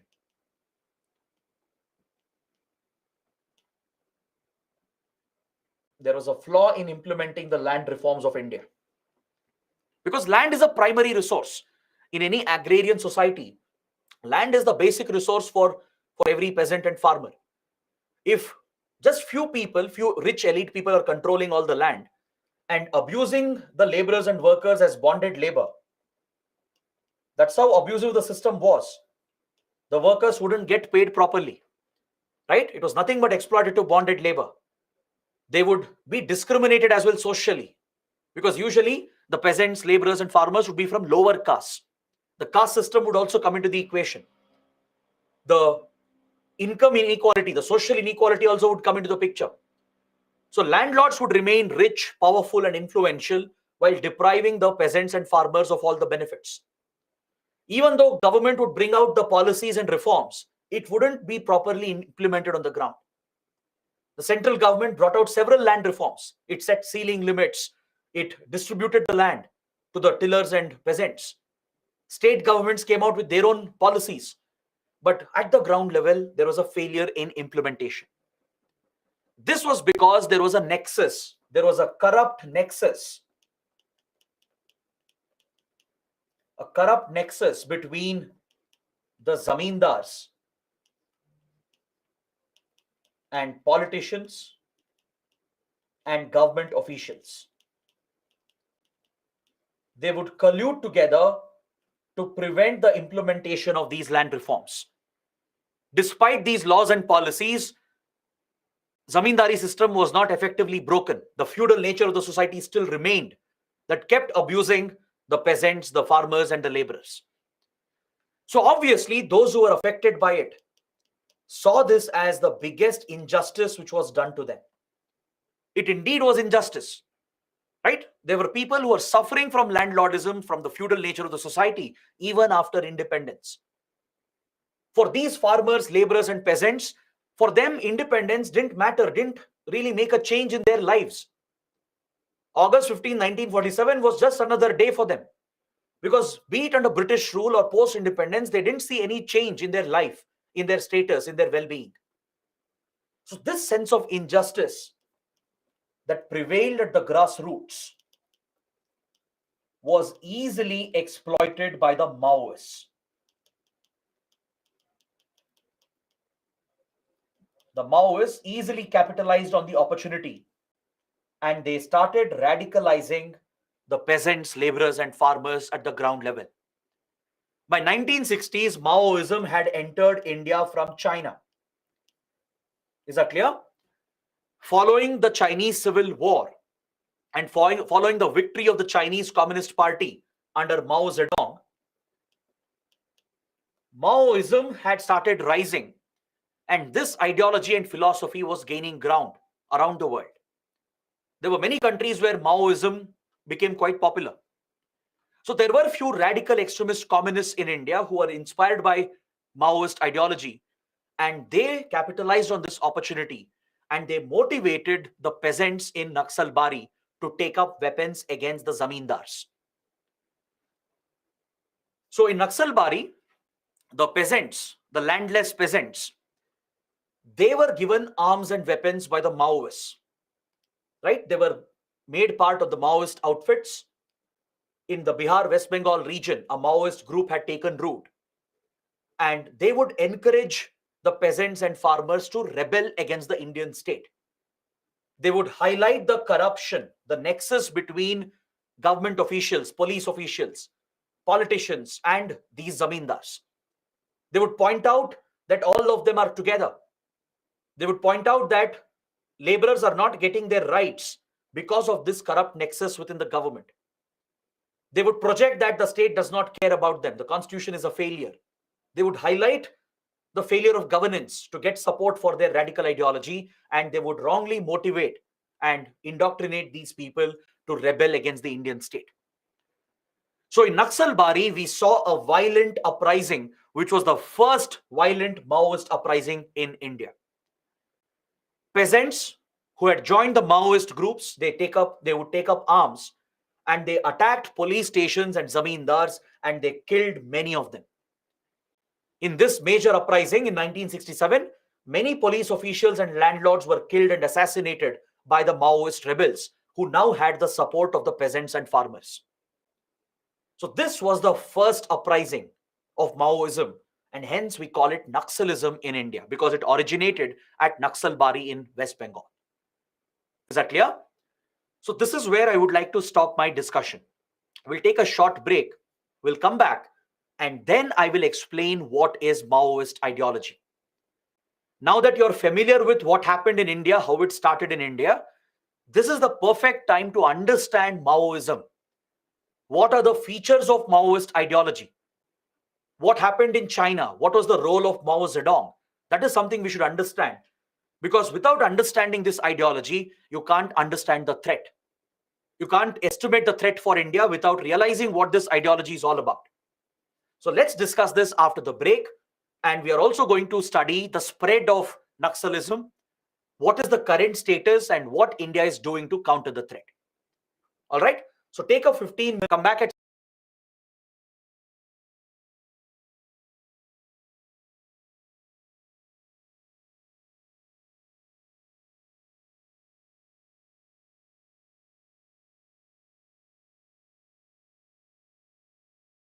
back to the session. Now let us start understanding what is Maoist ideology. To understand this, we have to go to China. We have to look at China's history and understand the origin of Maoism. You need to study the principles of Maoist ideology so that you can understand why this ideology cannot be tolerated in a civilized democracy. So let me just open a new slide, because we have to look at the Chinese Civil War. The Chinese Civil War, which occurred between 1930s and 40s. It was during this period that we saw the rise of Mao Zedong, or also known as Mao Zedong. So who is Mao Zedong? Mao Zedong was the leader of the Chinese Communist Party, the Communist Party of China. In 1921-22 is when the Communist Party of China was established. The Communist Party was obviously rooted in communist ideology, which had gained popularity around the world. Within communism, there are different strands of communism, like communism promoted by Karl Marx. It was a visionary approach. We call this as Marxism. right? Those who have political science as their optional, or even sociology, then other related subjects, they study more about communism, Marxism, and different strands of communism. In communism, the core belief is that the state should work for the welfare of the people. The state should drive economic activities. That is, all the resources should be owned by the state. Communism is nothing but the rule of the commune, the rule of the community, where the community comes together to form a state, where the state will own the resources, and there is no concept of private property. Private companies, private enterprises, or capitalist enterprises, they are not encouraged to gain control of resources. The public sector, controlled by the government, will own the resources, including land, and the state will decide the manners of production. How many goods will be produced? What kind of goods will be produced? There will be restrictions on import and export. The whole economy is tightly controlled by the state in a communist setup under the socialist philosophy. If communism is the political ideology, socialism is the economic ideology associated with communism. So Marxism was seen as a visionary approach. It was a departure from capitalism because capitalism had a number of drawbacks. In capitalism, the problem was only the capitalists, the bourgeois, right? They would become rich, they would become elite, and the wealth was concentrated in their hands. So politicians and industrialists, the capitalists, they would become rich and elite while oppressing the poor and the weaker sections. Right? That was always a problem with regard to inequality, social income divide in a capitalist setup. So communism, socialism came up as a counter ideology to capitalism and democracy. In communism, the state controls the authority. The state usually curbs some basic rights as well, which otherwise are available in a democracy. Here, the state is believed to work for the welfare of the people, welfare of the masses. The state is asked to control all the resources, including land and the production in the economy. There is no space for private enterprise, private capital. This is generally how a communist setup looks like. All right. So inherently, communism or socialism is not problematic. For example, some ideas of Karl Marx they're actually visionary approaches, and some of them are implemented and followed even today. Even in India, there is a mix of socialism that you find in our policies. At the end, socialism was adopted in India as well, with a mix of capitalism. We became a mixed economy. So there are some positives from communism and socialism as well, just like there are positives to democracy and capitalism. But of course, no ideology is perfect. There will be flaws. And in communism, there were extreme forms of communism that came up later, especially in Soviet Union under Stalin and Lenin. Left-wing extremist communism was widely promoted that led to dictatorships. Stalin and Lenin were dictators, authoritarian leaders. They not only curbed basic rights, but they violated fundamental rights, violated human rights. Millions were killed. Millions were oppressed under such communist states. So communism, which was gaining more popularity in this period between the First World War and Second World War, found a strong appeal in China, and the Communist Party was set up in China in the early 1920s. Understood? So this party would be later led by Mao Zedong in the 1930s and 1940s, who laid the foundation for Maoism, which is a left-wing extremist ideology. In China, the problem was there was a huge social divide that had emerged by 1930s, 1940s. There was a major social divide that had taken root in China. It was on this basis the Communist Party was formed, and this was later exploited by Mao Zedong to popularize his ideology. The then Chinese government, the Republic of China, was seen as a corrupt government. The Republic of China, which ruled over China during this period, during the first half of 1900s, during the first half of the 20th century, was seen as a corrupt administration, a corrupt government, which did not care about the poor people, which did not care about farmers, peasants, and laborers. These were the downtrodden sections, the weak, vulnerable sections in the Chinese society, whereas the rich and the elite, they remained powerful and influential. They cornered all the resources to themselves. They didn't even care about China's identity, the historical identity of China, where China was once a thriving civilization, very similar to the Indian civilization. So over a period of time, China's pride had been hurt. The pride of the Chinese people, the Chinese masses, had been hurt due to outside exploitation as well, by colonial powers like Britain and France, by imperial fascist Japan. A lot of atrocities had happened against China, where the people of China had suffered, the masses had suffered. But the government appeared not to care much about them. It was seen as a corrupt administration.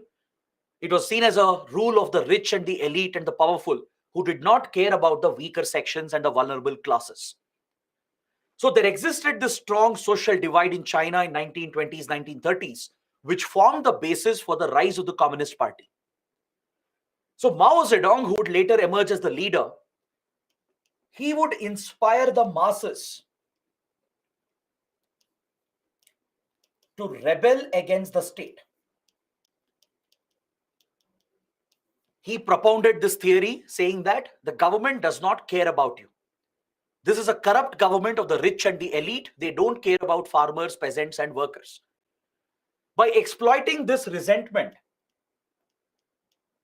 by exploiting this sense of injustice that prevailed, Mao Zedong built his radical ideology.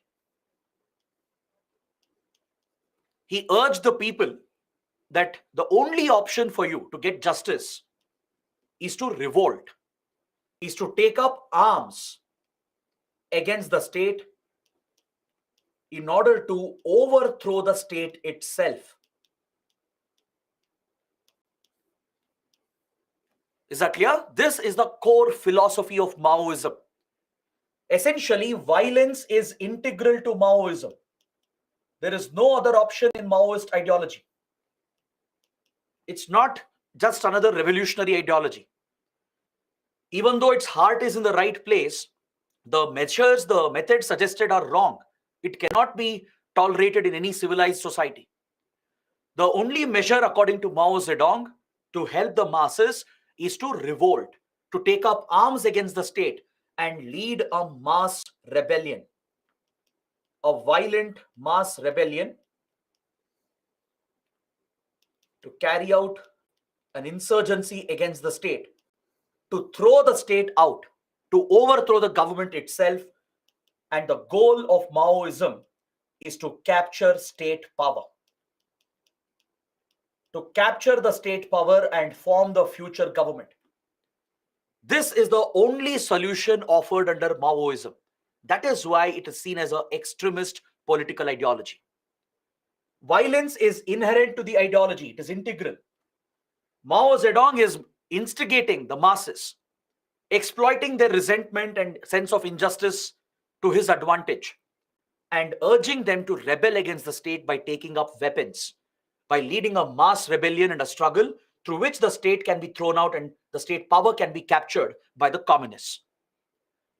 This is what triggered the violent Chinese Civil War, which ended with the victory of the Communist Party.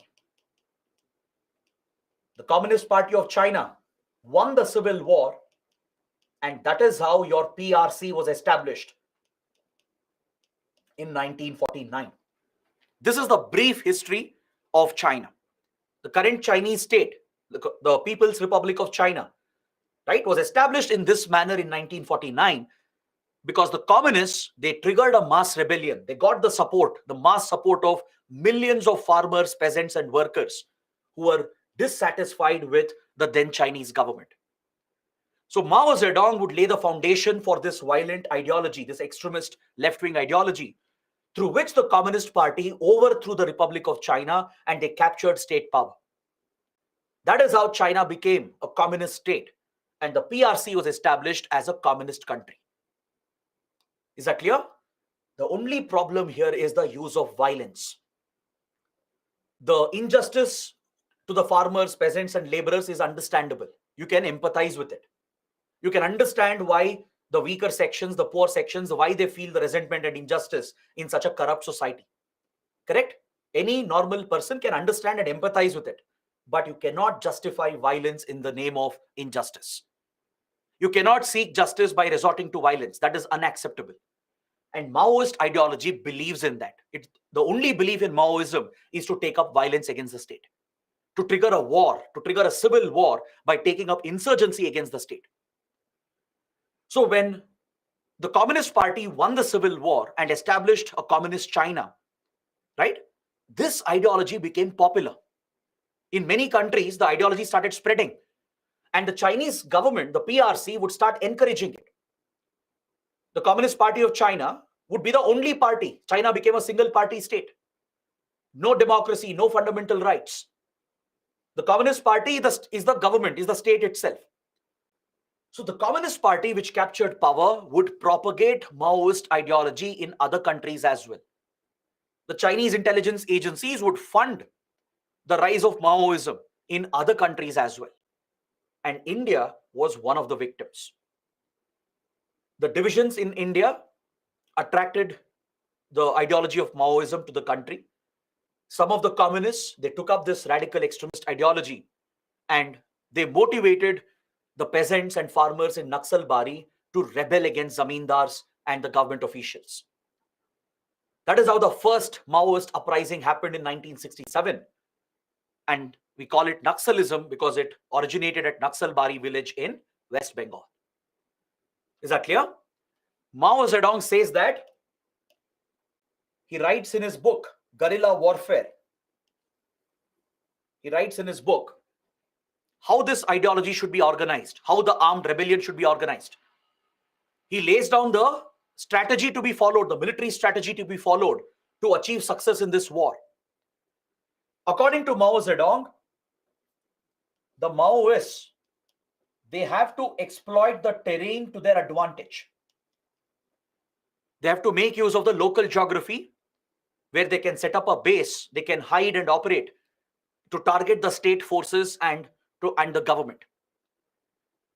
He urges the Maoist rebels to use the geography to their advantage, to use the mountains, the forests and rivers.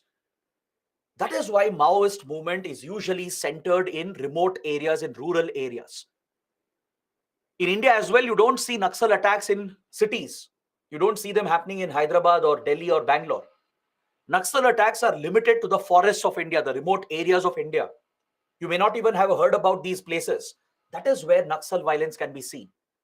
It's because Mao Zedong has propagated this strategy that you have to make use of the local terrain. Establish a strong base. Establish strong communications. Maoists are very well organized in that regard. The Maoist insurgency is a very well organized insurgency. It's not just a loose group of few extremists. It's a very well structured, very well organized group of extremists following the strategies and principles of Mao Zedong even today. Maoism believes in getting popular support, getting the support of the masses. Because you can't throw the state out without mass support, without the support of millions of people. Just a group of 100 extremists, few thousand extremists can't defeat the state. The state is extremely powerful. The state will have police forces, intelligence agencies, armed forces. The state can easily curb this movement and wipe out such a movement.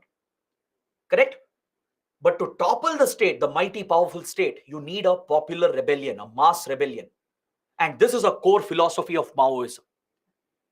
Maoists are encouraged to propagate the ideology, to spread the propaganda. They are very strong in propaganda. They take the failure of the state, they take up the failure of the government, and they exaggerate the failure. They mix it with fake news and misinformation to further breed resentment amongst the local people. Now, let's say government has taken up a project in a rural area. It has built a dam.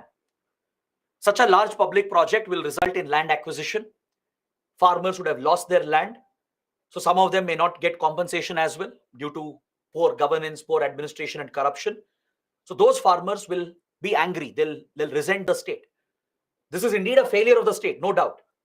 But this is exploited by the Maoists.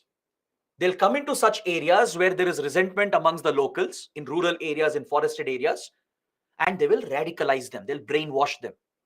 We call this indoctrination. They'll indoctrinate the local people and they will promote resentment against the state by exploiting the failures of the state. They will over exaggerate the failure, showing that the government doesn't care about you. The constitution doesn't protect you. There is no other way for you to get justice. And they'll convince them that the only way to get justice is to take up arms against the state, to take up violence, to resort to violent insurgency against the state. Understood? So Maoists are very strong in propaganda. They build a strong communication network. They even organize themselves very structurally. They build a cadre-based structure and they clearly assign roles for different divisions and units. They basically try to replicate your government machinery. They try to replicate the government machinery. They try to create a parallel government, basically. Because their final agenda is to capture the state power and form the future government. Which means they have to convince the people, the masses, that they have the ability to rule. So what they do is they organize very well. They have a very good structure. It's not just a loose band of extremists or terrorists. It's a very well structured insurgent outfit. There will be a political committee, a politburo. The standing committee will take all the decisions. There will be a separate armed unit which acts as the armed force, the military of the Maoists. They will have a separate branch for intelligence gathering, separate branch for communications, propaganda, logistics, for raising funds. So they're very well structured like this into different units and departments, as if they're trying to replicate government machinery. Is that clear? They spread this propaganda. They target the state. State is their target. Anything that represents the state will be their target. They'll attack police stations. They'll attack security forces. They'll attack government buildings, government officials, and elected leaders. They will target the elections as well, because elections represent democracy. They represent the constitution. Anything representing the state will be their target. They will target infrastructure as well. Infrastructure being created by the government. They'll target roads, mobile communication towers. Any projects being taken up by the government will be targeted by the Maoists. They basically want to create this division between the local masses and the state.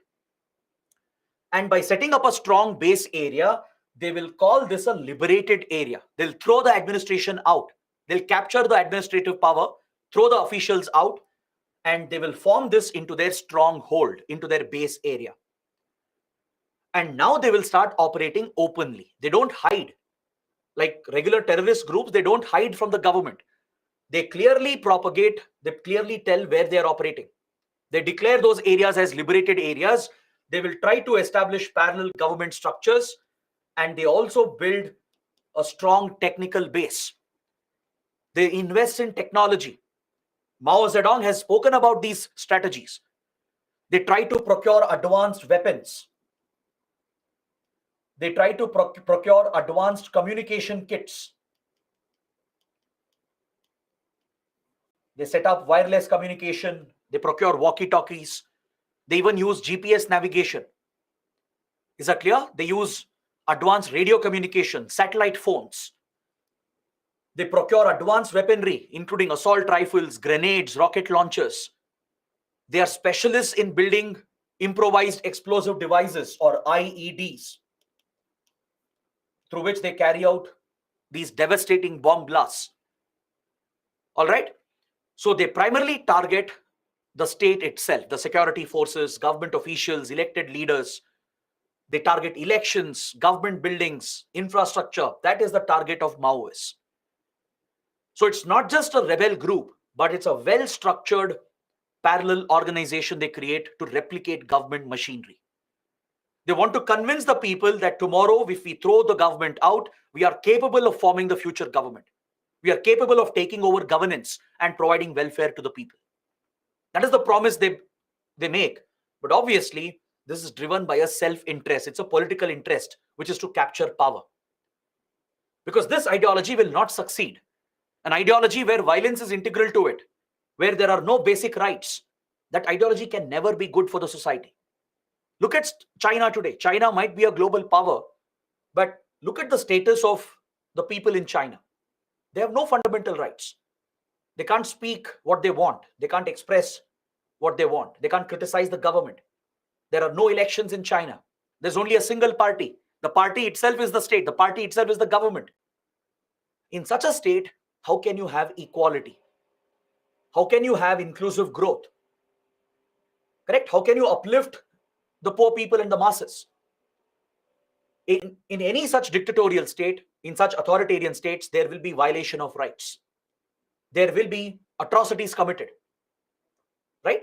So that is why you cannot accept Maoism.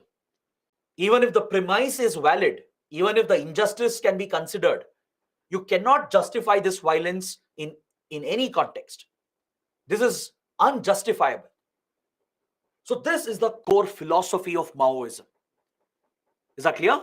The goal is to organize a mass rebellion, to carry out propaganda against the government, highlight the failures of the state, over-exaggerate the failure, and build mass support. Attract the tribals, the farmers, peasants, and laborers. Get millions of people in the local area to support your cause. And use that to carry out attacks against the state. Build a strong armed unit. Right? They provide very organized training, almost on military lines. They provide military level training to their cadres. They organize and structure them very well. They will have separate units to conduct ambush attacks, separate units that specialize in building bombs, that is IEDs, separate divisions for intelligence gathering, raising funds, for carrying propaganda, for carrying out the attacks, right, for taking the political decisions. They are very well structured and organized. They capture areas, form that as a base area and a stronghold, and they openly declare a rebellion against the state. They'll openly tell where they are operating. They try to throw the government out, the administration out, and capture those areas to form parallel governments. This is their strategy. They use the terrain to their advantage. They blend with the geography. Since locals, the tribals and farmers, they know the geography well, right? They use the geography to their advantage to evade security forces and launch these surprise attacks. In fact, guerrilla warfare is an integral feature of Maoism. In guerrilla warfare, surprise attacks or ambush attacks is the primary strategy.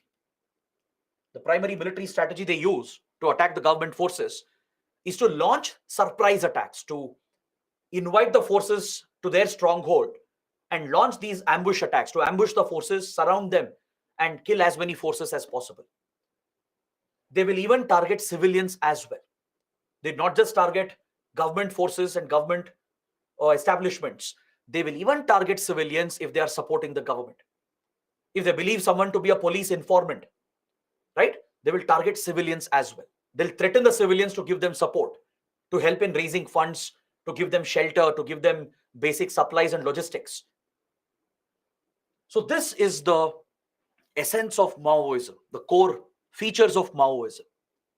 All right, they're very strong in communications. They communicate with the media as well to spread their ideology. They engage with local people. They'll conduct street plays. They'll distribute pamphlets. They'll even start their own radio channel as well to spread their ideology, right? So they will look for cases where there is lack of development or poor administration, where injustice is happening. They will pounce on the opportunity, grab that opportunity to exaggerate the failures of the government. They basically carry out propaganda against the state. They try to brainwash, radicalize the people, indoctrinate them to get the mass support. So by building the mass support and by building a strong armed unit with weapons and communication technology, they organize this rebellion to throw the state out. This is the basic feature of Maoism. Is that clear? Please make a note of these key points. Capturing state power through an armed insurgency is their goal. They try to achieve mass mobilization. They are even open for strategic alliances with other groups. If there are other communist groups or terror groups or extremist groups, they will align with them. They don't hesitate from forming alliances. There could be different Maoist outfits in a country, in different parts. They are open to coming together and forming a united alliance. They're open to forming strategic alliances so they can pool their resources together. They believe in a protracted people's war. They're not looking for immediate results. Maoists know very well that state can't be defeated in few months or few years. They know the state is very powerful. So Mao Zedong himself insisted that this has to be a protracted people's war, meaning this will be a prolonged conflict. It might take years, decades, or even a century. They're ready for a protracted conflict, and it will sustain only if it is a mass movement. Only if masses are supporting it, only if the people are supporting it at the local level, only then the movement can sustain. So Mao Zedong knew this very well. So he insisted that this has to be a protracted people-led war. Is that clear? The Maoist extremists, they misuse and exploit these situations. They target the weaker sections who are affected by the government, the failure of governance. They will radicalize them and indoctrinate them into joining their ranks. So this is the reason why it becomes a serious security threat. In a civilized democracy like India, there is no place for Maoist ideology. You can never justify this ideology. It's a major national security threat, and hence we need to tackle the threat by treating this as a war with the Maoist outfits. Because they are glorifying violence. They're saying that violence is the only option. It's non-negotiable, according to Mao Zedong. According to the core doctrine of Maoist philosophy, taking up arms and violence is non-negotiable. There's no other option. The only option here to get justice is resorting to violence against the state. Now, how can you accept such an ideology? This will always lead to abuses and violations. It will never deliver any welfare to the people. They are never genuine about their concern for the people. They are simply using the excuse to build a support base for their political struggle. They are driven by their selfish political interests, which is to capture state power, nothing else. Otherwise, why would Maoists target government infrastructure? If they're truly concerned about the people and their welfare, and if the government is trying to correct its mistakes, mistakes will happen. There might be injustice, there might be maladministration. But few years later, if the government is reaching out, if the government is building better roads, building mobile internet connectivity, providing better governance, why will they target government infrastructure? In India, for example, in the case of Naxalism, Naxals have targeted government schools. They've targeted panchayat buildings. They've destroyed roads, bridges, water tanks, and even mobile infrastructure. Why would they destroy the infrastructure which government is creating for the welfare of the people? The only explanation is that they don't care about the people. They are hypocrites. This is a hypocritical ideology. They target the state, they target the infrastructure as well, even if the government is trying to make changes. Even if government acknowledges that, yes, we have failed in governance, injustice has happened to these people, and let's correct this. Let's say the government takes a new approach to provide better governance and better welfare. Even then, the Maoists will target the government projects. Why are they doing it? The only answer is they are hypocrites. They don't really care about the welfare of the masses. They don't care about farmers or tribals genuinely. They are simply exploiting their resentment to build anger against the state, to turn that anger into violence against the state and trigger an insurgent civil war. So, this is why their ideology is not acceptable. We need to target, suppress, and eliminate the Maoist ideology. It is a threat to the very integrity of the nation, the sovereignty of the nation. Is that clear? They target the industrial rural divide, the urban rural divide. They target the divide between the rich and the poor. They focus on tribal communities. They focus on farmers, peasants, and laborers. They'll exploit the divide between the employers, the industrialists, and the workers. Because in a factory setup, especially in an industrial factory setup, there will be divisions between the management, the owners, the capitalists, and the workers, the factory workers. There will be some resentment amongst the workers. They will exploit that. They will tap the workers and their support to target the industrialists and the owners. Is that clear? So this is Naxal ideology for you. This is the Maoist ideology. Right? Now you tell me how this ideology is justifiable. As I told you, we can empathize with farmers, peasants, and tribals. We can understand the wrong things that have happened. Right? Government itself, Government of India, has acknowledged the failure in administration. We have acknowledged that yes, government has failed. Injustice has happened to many people. And now we are trying to correct it. But even though changes have happened in last 20, 30 years, Naxals are not allowing the state to develop these regions. They are targeting government infrastructure. Right? The only explanation is that the Maoists are only interested in their political goal, which is state power. They just want to throw the state out by using and exploiting the situation, and they want to establish their rule, the Maoist communist rule. Understood? So now let's talk about some specific causes that has contributed to the spread of Naxalism in India. See, UPSC can ask questions on all these topics. For example, UPSC might ask you to explain what is the threat from left-wing extremism in India. What is the origin of left-wing extremism in India? How did Naxalism originate? Why is Naxalism centered around central and eastern parts of India? What's the reason?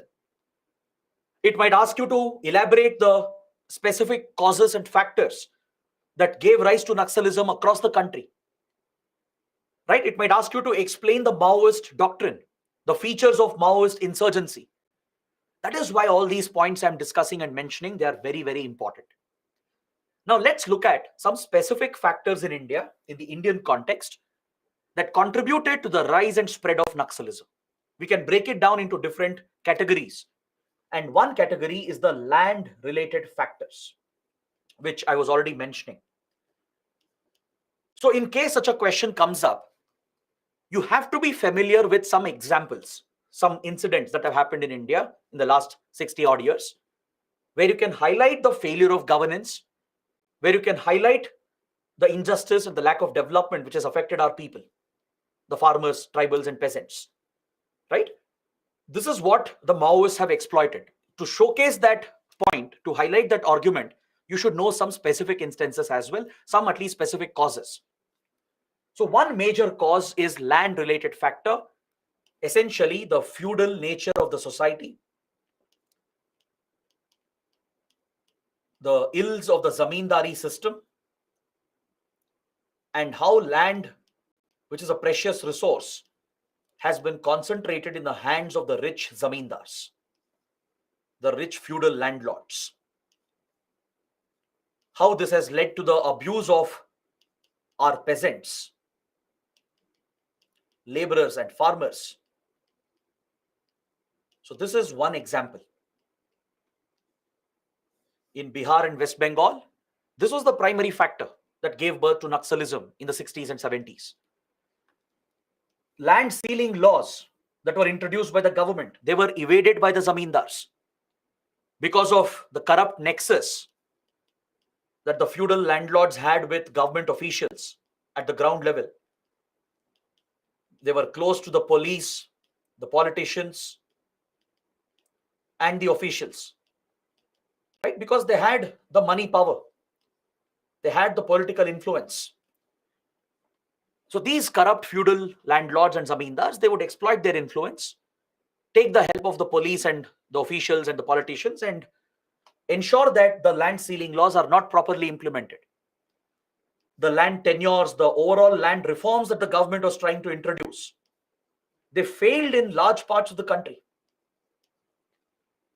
Is that clear? Like I said, Indira Gandhi brought out a major land reform where the tiller would become the owner of the land. The tiller would become the owner of the land.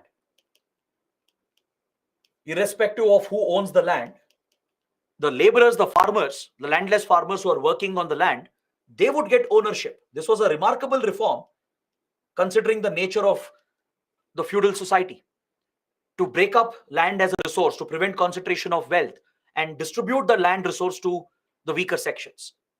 But unfortunately, they were not implemented on the ground effectively due to corruption at the grassroots. Is that clear? By powerful sections of the society, these land reforms were derailed. They were partially effective, but many people didn't get justice, and this bred resentment that created a ground for the spread of Naxalism. In polity, you would study about the fifth schedule of the Indian Constitution. The fifth schedule provides few special provisions for tribal areas. Tribal areas are given few special provisions in order to provide for the welfare of the tribal regions, right? Of course, I'll not go into the details. That's a polity topic, right? I'm sure you would have studied this in your polity classes. If you don't remember, please go back and read this again. The fifth schedule of the Constitution provides for certain special welfare provisions for tribal areas. They are designated as scheduled areas, right? The President of India has the powers to declare tribal areas in certain states as scheduled areas.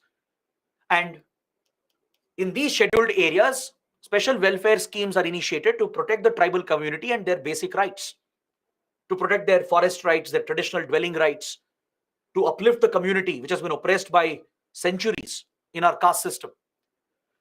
But problem is, there is very poor implementation.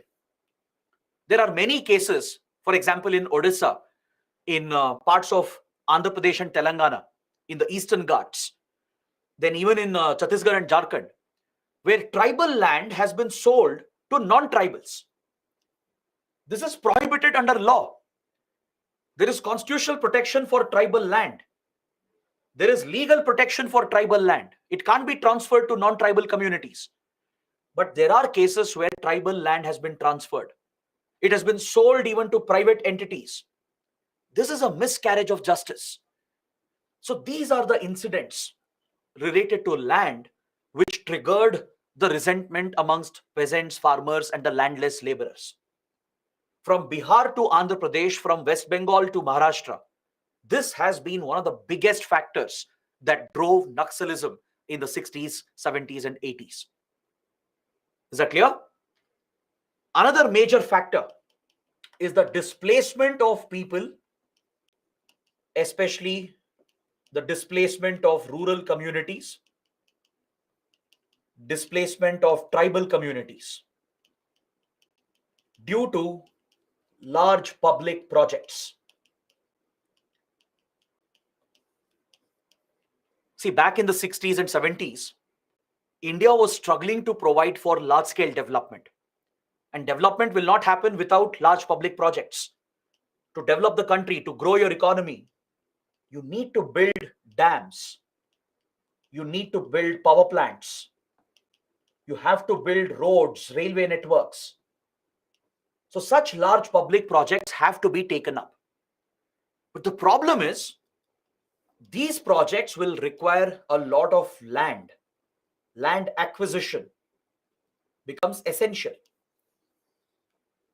So farming land, agricultural land, and tribal land may have to be acquired by the government to pave the way for these large-scale public projects. Correct? There's nothing wrong with that. Public projects are necessary for developing our economy. But the problem is how the land acquisition is carried out. Before acquiring the land, is there enough public consultation? Has the government put enough effort to build consensus, to take the opinion of the local people who are about to lose their land? And are they being compensated adequately? Is the compensation being paid on time? Is the compensation enough for the losses they are going to suffer? Imagine tomorrow someone comes and snatches your home, snatches your property, right? You'll be pushed to the streets. You'll have no place to live, no place to grow your crops. So you have to keep in mind the impact of these projects, the socio-economic impact. The livelihood of the people will be uprooted. Farmers who have depended on their agricultural land, they know nothing else. They have no other skills apart from growing crops. If you take away their land without their consultation, without building consensus, and if you don't compensate them adequately and timely, where will the farmers go?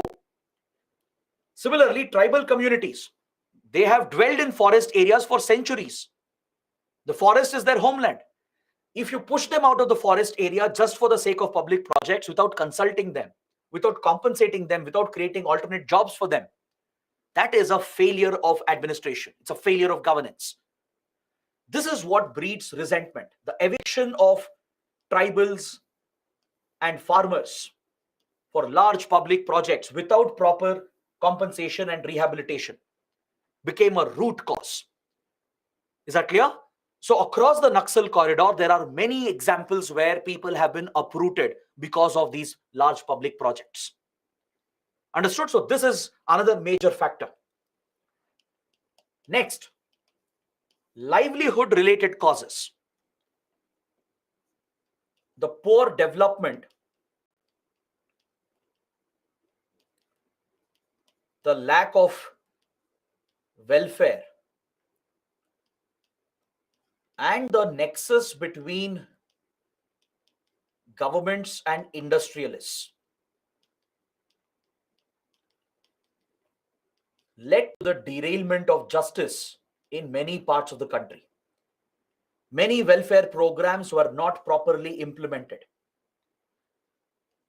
Enough job opportunities were not created.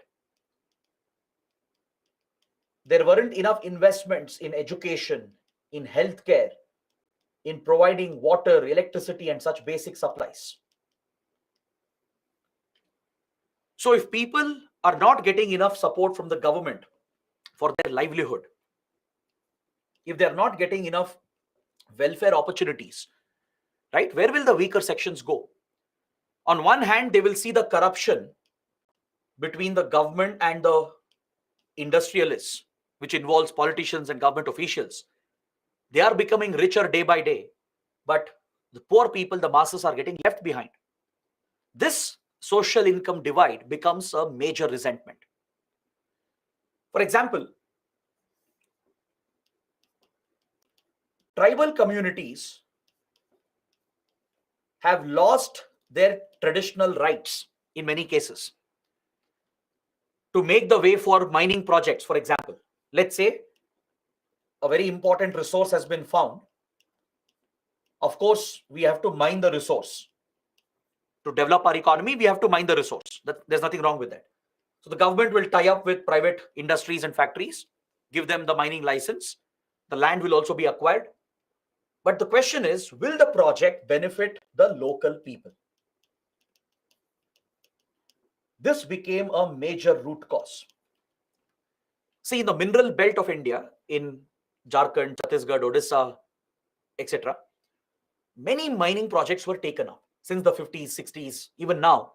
It's a mining hub. You have many major metallurgical industries, from Tata Group to many others, like Jamshedpur, for example, right? Ranchi, they're all industrial hubs.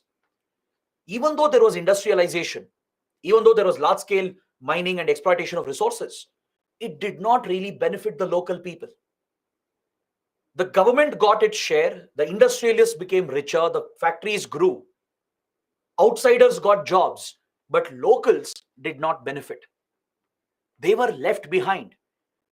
So this obviously creates a divide and resentment. They lose their traditional rights and occupation as well because of such government policies. I'll tell you one more example. Look at the environmental laws of India. Post independence, we brought out many environmental laws to conserve our environment, to protect our biodiversity. For example, you would have heard about the Wildlife Protection Act of 1972, the Forest Conservation Act, Environment Protection Act, right?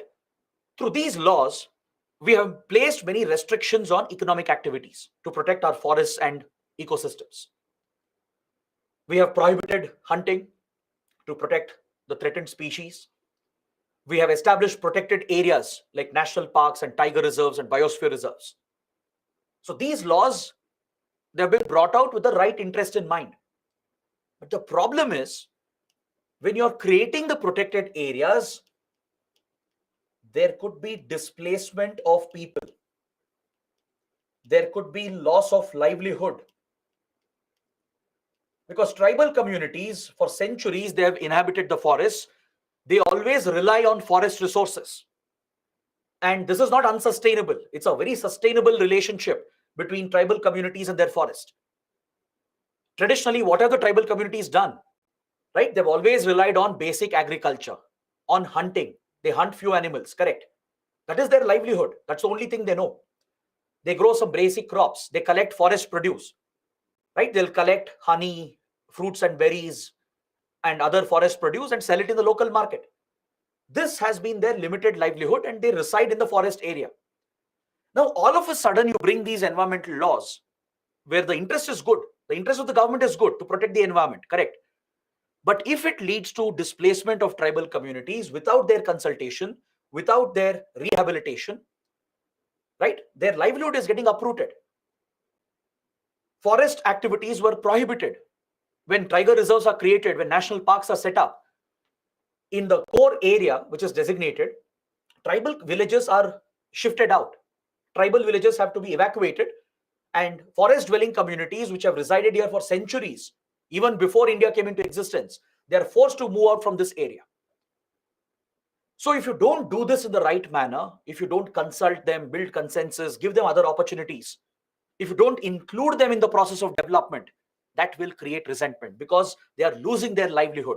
They are losing their traditional rights and their basic necessities. When you create mining projects, large industries, if locals are not getting the jobs, if their lives are not improving, right, obviously they will hold a resentment against the state and the industries. So this has been another major factor in central and eastern parts of India.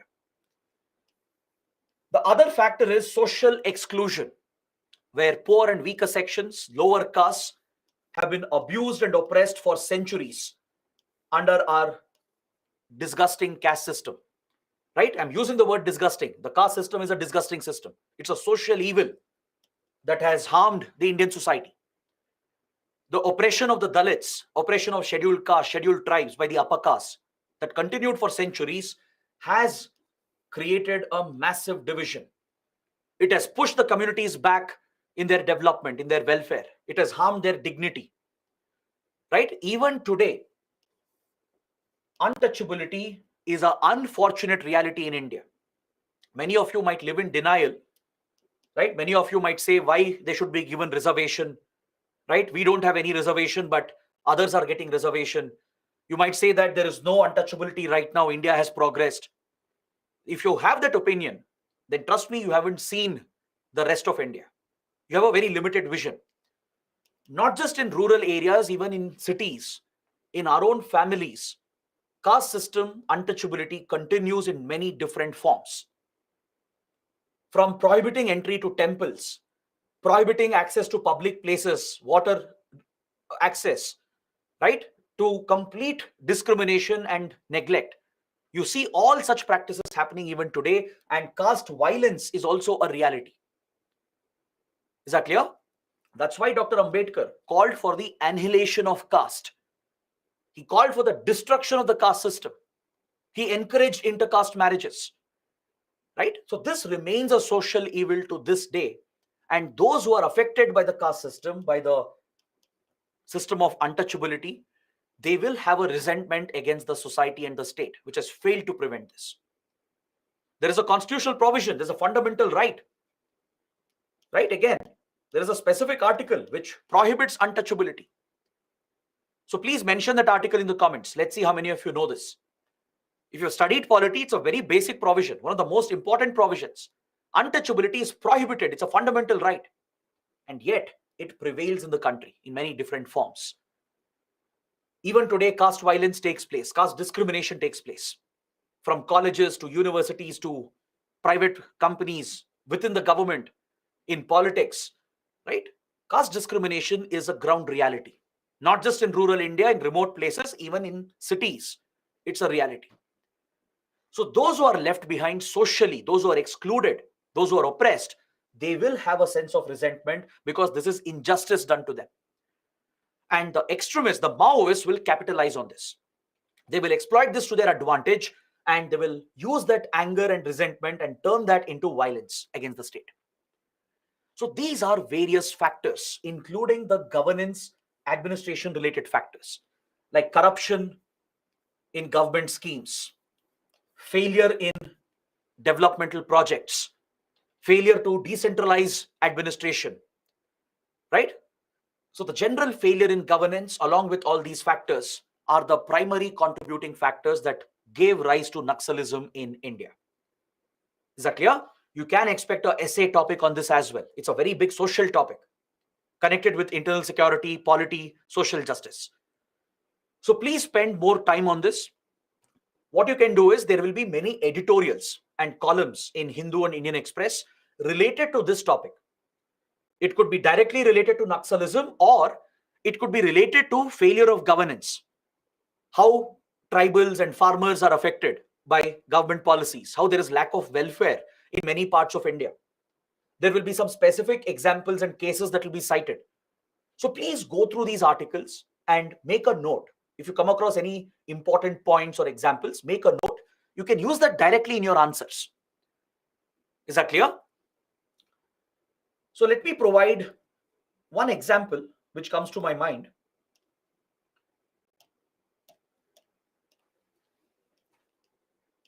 In Odisha, have you heard of the Niyamgiri Hills? The Niyamgiri Hill Ranges, which is an extension of the Eastern Ghats. The Niyamgiri Hills is home to a native tribal community. Any idea which tribe resides in the Niyamgiri Hills of Odisha? Does anyone know?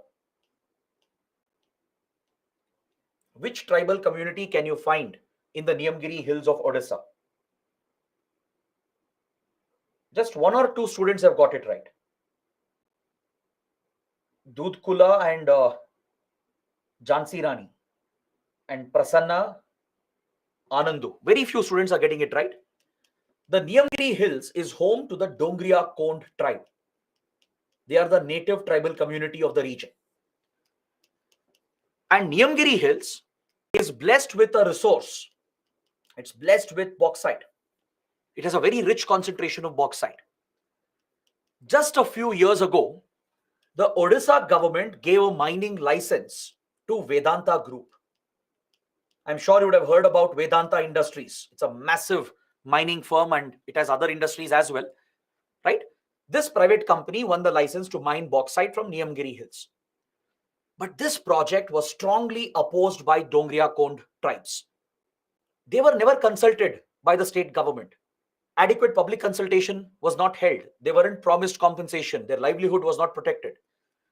So they opposed the project for many years. And instead of falling prey to Naxals and their ideology, the Dongriya Kond, they took the judicial route. With the support of activists, human rights activists, civil society groups, environmental activists, they supported the Dongriya Kond and they filed a case at the Supreme Court. It was a historic case. The Supreme Court intervened to protect the rights of Dongriya Kond against this mining project. Now imagine what would have happened if the project had gone ahead without building consensus. It would have obviously created anger and resentment, as the community would have been displaced. They would have lost their tribal land.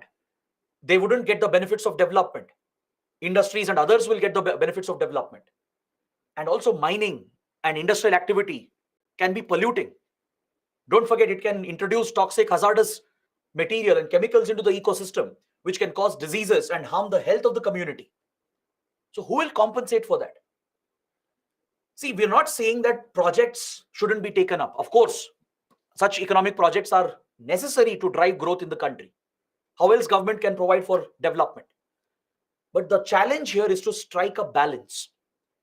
You need to keep in mind your economic interests and the well-being of your local communities, as well as the protection of your environment. That fine balance has to be struck by the government. That is the job of the government. But if governments ignore that, if they ignore the environment, the tribal communities, and if they are biased towards just the industry and the economic growth, that is when such problems come up. All right. There are many, many more examples. In West Bengal, there were many such projects that triggered uprisings by the people. Sometimes not all the movements are justified, because Naxals, they often interfere. They exploit these situations to their advantage. They try to deliberately derail Indian projects. So that is also a reality.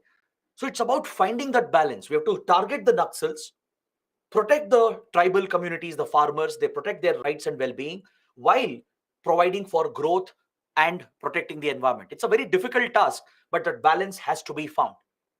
If not, that is when these issues come up, and extremists like Maoists, they will exploit this to their advantage. Is that clear? Now, coming to the next part of the discussion. How did the movement spread? How many regions were affected? What was the scale of violence that they carried out? How did this extremist movement evolve? And what is the current status? That is the last point I want to make here. So after Naxalism originated in 1967, it quickly spread to different parts of the country. So what we saw was that there were two major branches of Maoism in India. Two different branches took root. One branch was led by the PWG, the People's War Group. That was one Maoist outfit in India. And there was another Maoist outfit, the Maoist Communist Center of India. Remember, there can be different Maoist groups in different parts of the country. These were the two major Maoist groups. There were others as well, but these were the two major outfits that posed the biggest threat to India. Now, let me show you a map. Let's do one thing. Let's go back to this particular map and let us understand the spread of Maoism.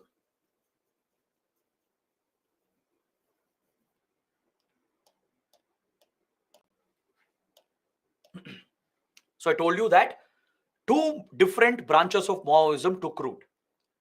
One branch was in the Bihar West Bengal belt. In the Bihar West Bengal region, right? This is where Naxalbari is located.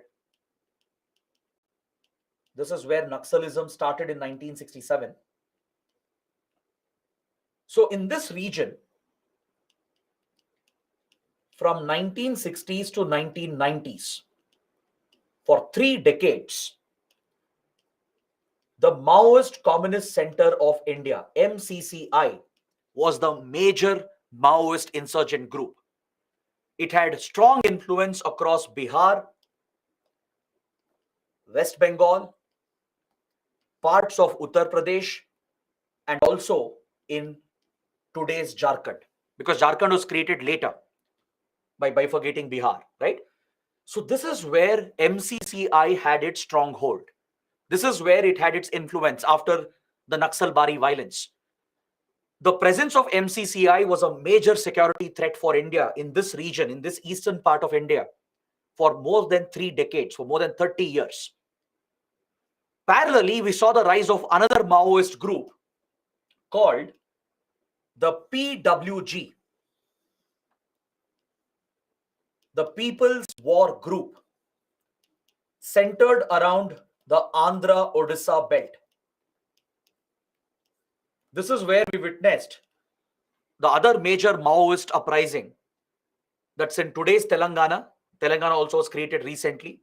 So basically in the Andhra Pradesh, the united Andhra Pradesh of that period. Then Chhattisgarh, which was bifurcated from Madhya Pradesh, right? And especially in Odisha. It's in this region that PWG had a notorious presence, a very, very strong presence. So this group was very active from 1970s to 1990s. During these 20 odd years, the PWG was a major threat. But India, that is the central government and the states, they did respond to the threat. We retaliated against these extremist movements throughout the 70s, 80s, and 90s. And we did manage to weaken Maoism in the country. All right? Through sustained efforts of central government and state governments, the police forces especially, they managed to weaken these groups. Maoism was put on the decline by 1990s. But the problem was the approach of India to tackle Maoism was a flawed approach. I'm saying it's a flawed approach because without addressing the root cause, that too when there is a genuine root cause, if you don't acknowledge and address the root cause, how will you eliminate the threat? By using your security forces, you might target the troops, you might target the extremists. By using counter violence, you can bring down the violence to a certain extent. But you can't wipe out the ideology. The ideology is something that will sustain. Even if you eliminate the Maoists, the ideology will remain, the resentment will remain on the ground. This was the flaw in India's approach. The decline that happened did not defeat the ideology. There was no defeat of Maoism. The reason why Maoism was not defeated, even though the groups were weakened, is because the approach itself was wrong. There was no acknowledgement from the government. There was no acknowledgement of the poor governance and the lack of development and the injustice which had happened to so many people and so many communities. This approach to target Naxalism was blindly driven just based on the security approach. We purely saw this as a security problem. We just saw this as another extremist movement which can be targeted with security forces. We believed that by carrying out counter-insurgency operations or coin operations, we believed we could eliminate these groups and wipe out the threat. But we were wrong. The state was wrong because without acknowledging the root cause, without acknowledging that yes, failures have happened, injustice has happened, without correcting the development course, without providing for better administration and development, how will you eliminate this strong ideology? It's a very powerful ideology. The ideology will remain even if you weaken and wipe out these forces. So as a result, we saw the revival of Maoism from 2004 onwards. We had simply weakened the movement. We didn't wipe it out. We didn't counter the ideology. Because what is their ideology? Their ideology is entirely based on failure of governance, failure of administration, lack of development. They've built their movement based on this. If government does not acknowledge the genuine root causes and counter and tackle that by providing better welfare and better governance, how will you target their ideology? So to truly tackle a movement like Maoist movement, you need a mixed approach. You need a developmental approach You need a developmental approach where you acknowledge the failures, acknowledge the wrongdoings, along with a security approach to target the extremists. See, you can't target the masses, you can't target the entire region without causing mass human rights violations. The target of security forces should only be the extremists, the Maoist members who are involved in insurgency and terrorism. But to win the support of the masses, the support of the peasants, the tribals, and the farmers, genuine changes have to happen on the ground. The developmental issues they have faced, they should be tackled with better administration, with better governance. For that, you should acknowledge the problem to begin with, right? You have to make a course correction in your development strategy, provide for better governance, deliver good governance, along with taking harsh security measures against the Maoist groups. It's a combination of the two which can give you success, right? You need a combined approach to achieve success against such a strong ideology. You will not win this war without defeating the ideology. And this was the mistake that India made. So back then, the security operations did give some results, because at the peak of Maoism, almost 33% of India's land area was under Naxal influence. According to the Ministry of Home Affairs, which is the nodal ministry for internal security, right? 33% of our land area had come under Naxal influence. Almost 180 plus districts out of the 550, 600 odd districts we had back then, right? Almost 1/3 of them were affected by Naxal influence. And in at least 60 to 70 districts, the Naxals had established a stronghold. Out of the 180 plus districts where their influence had spread, at least in 60 to 70 districts, they had a stronghold. And in around 40 to 50 districts,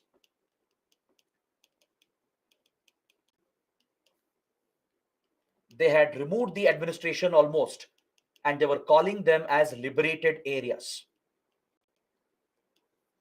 This was the extent of Naxalism at its peak. When the movement was at its peak in the 70s and 80s, this was the threat, the spread that we witnessed. All right. But thanks to the security operations, we did weaken the groups, especially the PWG. The PWG was very effectively targeted by the Andhra Pradesh police. The Andhra police, they saw tremendous success against PWG in the 1980s. They used a very unique strategy in their security operations, and they effectively weakened PWG in the Andhra Pradesh Odisha belt. All right, we are going to discuss this later. Maybe tomorrow, when we discuss the security operations, there I will explain the unique strategy of Andhra Pradesh, the Andhra police, which gave tremendous success against PWG. At one point, PWG was a notorious group in the 80s. But within few years, PWG was decimated by the Andhra police because of their unique strategy. All right, we'll study this later. So even though the security operations were seeing some success, and even though the appeal for Maoism was declining, the appeal for Maoism declined after 1990s. In this decade, there was a reduction in the mass support in the central and eastern parts of India. Can someone guess why did this happen?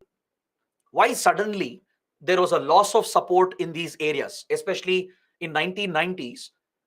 There was a changing trend that happened, and in the rural areas, in the forest areas, there was a slight decline in support. The mass support was declining.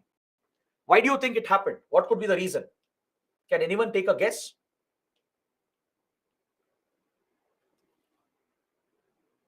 Death of Mao Zedong. See, Mao Zedong died long back, and Mao Zedong didn't play a direct role in India's Maoist movement. Please understand that. It was only his ideology which took root in India. Mao Zedong had no direct role to play in Naxalism in India. Very good. Many of you have got the right answer. The appeal declined because of economic liberalization and the rapid growth of the Indian economy. In 1991, Finance Minister Manmohan Singh and Prime Minister Narasimha Rao introduced the landmark LPG reforms. We moved away from the socialist model. We globalized our economy, liberalized all the key sectors. We relaxed the state controls and privatized many failed government entities. This opened up the Indian economy for private competition and global trade, and it created massive economic opportunities in certain parts of India.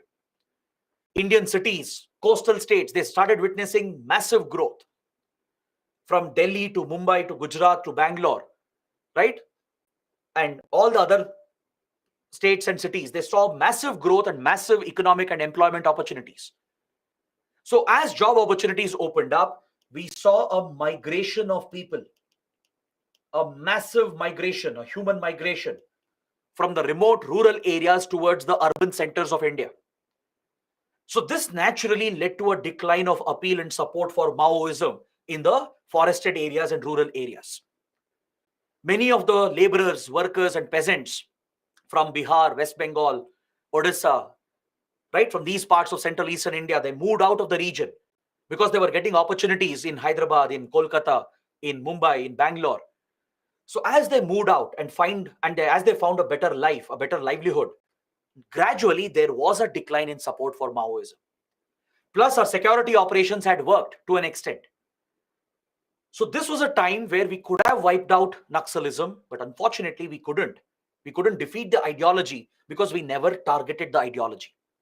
The approach of the government itself was flawed as we never focused on the developmental approach. We blindly saw this as a security problem. We thought through security operations we can wipe out the threat.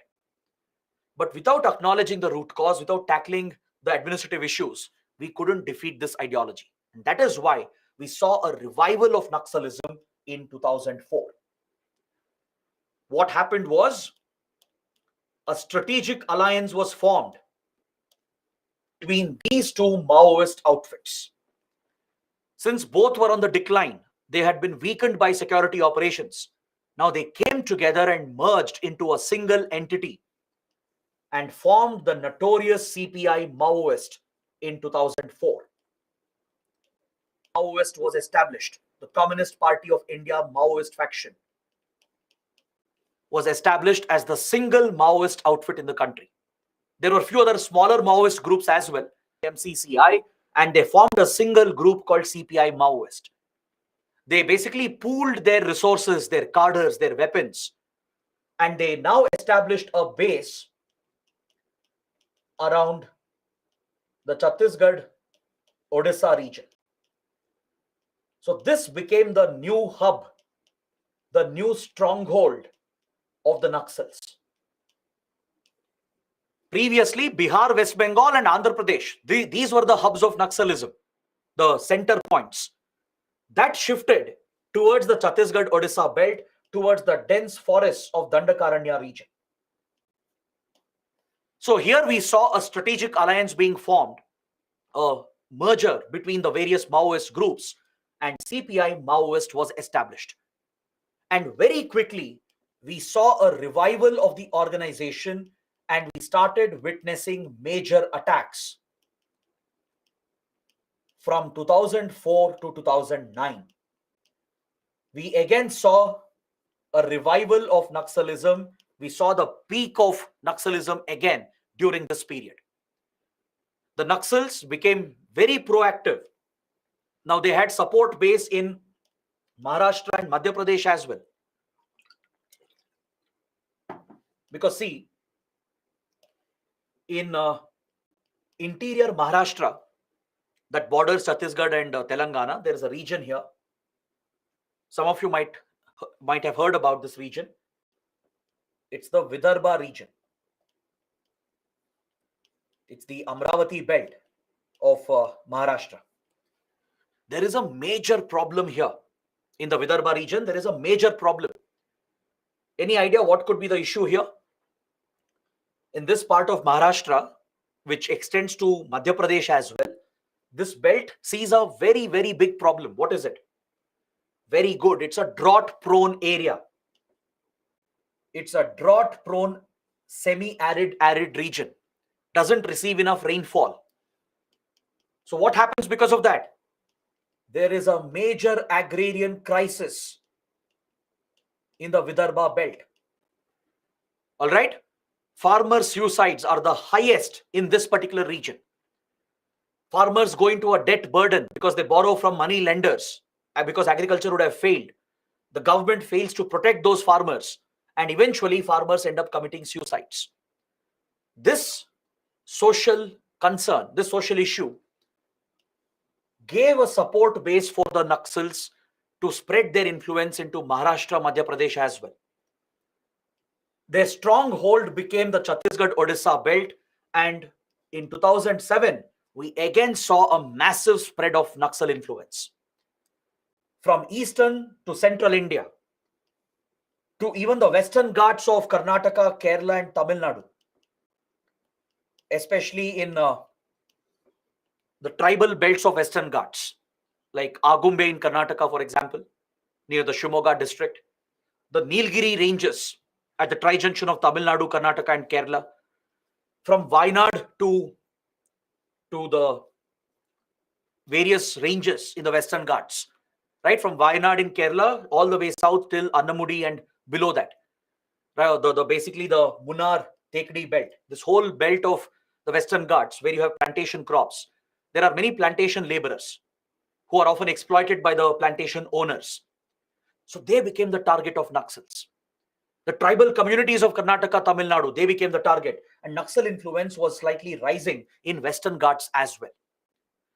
Then in the industrial corridor of Delhi NCR, where you have multiple industries, factories, where you have millions of workers who often face abuse by the factory owners and industrialists, they became the target of Naxal influence. We started seeing a rise in Naxal activities in industrial plants, like Maruti Suzuki plant, for example, right? We saw a major uprising where managers were killed by the workers who were influenced by Maoism. So we saw the resurgence of Naxalism following this revival, and that is the reason why Manmohan Singh said that left-wing extremism is our biggest internal security threat. Because internal threats are more dangerous. You can somehow contain external threats by improving your security, your intelligence. You can counter external threats coming from outside of India. But threats within the country are the biggest threats. The enemy within is the biggest enemy.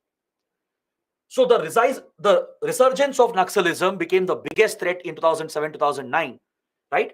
And at this point, Naxalism was hitting its peak again. But since then, India has done quite well. The approach of India has changed.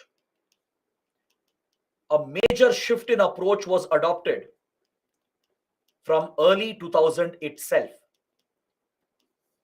From the days of Prime Minister Vajpayee to Manmohan Singh, this entire decade, we saw a change in approach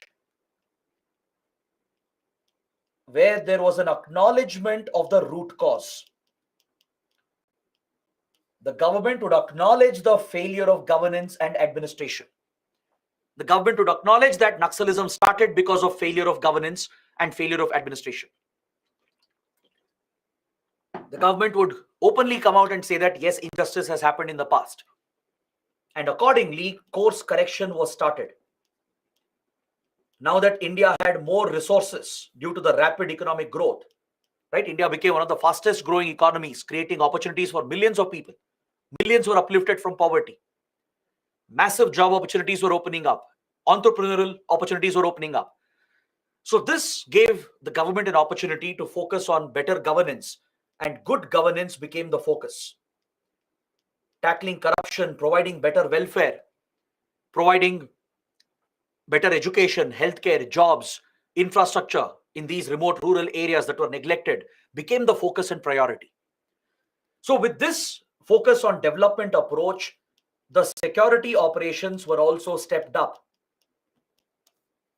The combined strategy was adopted starting from early 2000, especially after 2008. post 2008, 2009,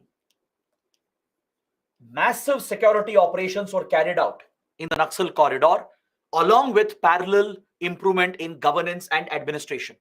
These were parallel developments. This twin approach, this dual approach of India gave us tremendous success, and we have seen a rapid decline in Naxalism today. This has been continued by the Modi government as well, right? It's not just the central government, because central government alone can't tackle the threat. When such local issues are present, state government and local governments play a big role. Your panchayats, gram panchayats, zilla panchayats, the municipal bodies, they play a big role in better administration, better governance, right? Your panchayat officials, the government officials at the grassroots, the state bureaucracy, your IAS officers, IPS officers, they play a very, very big role in better administration at the grassroots, at the district level, at the village level. Your state administration is critical, along with central support. The center can only give a supporting role. It can only provide funds, better weapons, better technology, better policies. But implementation largely happens through your state governments, through the state bureaucracy and the district administration. So India improved this aspect of governance. The decentralized governance started improving. We employed more technology to provide for efficient governance, to tackle corruption. We came out with many important welfare schemes, from food security to employment guarantee schemes, to healthcare to education schemes. Better infrastructure was given, new roads were built, mobile internet connectivity was extended. So we saw a transformation happening in these parts of India in the last 20 years.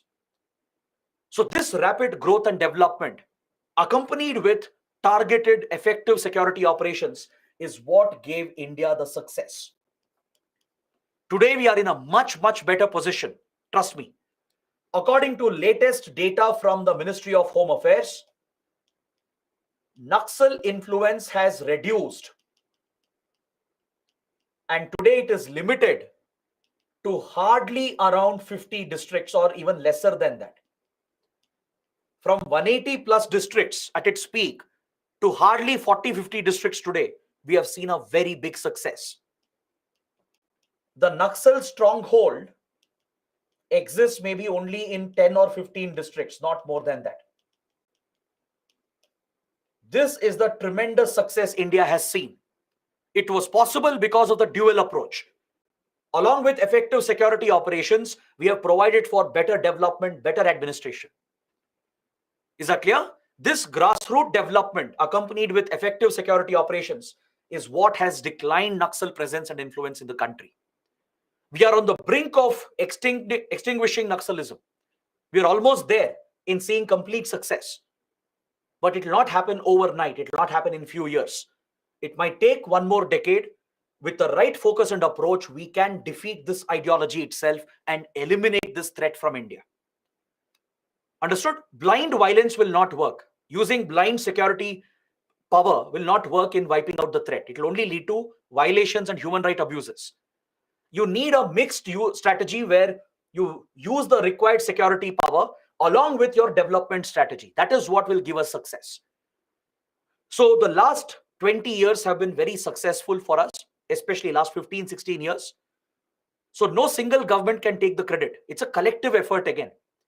The subsequent central governments from Vajpayee era till the Modi era, the state governments, local administrations, they've all worked together to provide better welfare to our people, and you're seeing the results on the ground. Today, there is no district which is a liberated area.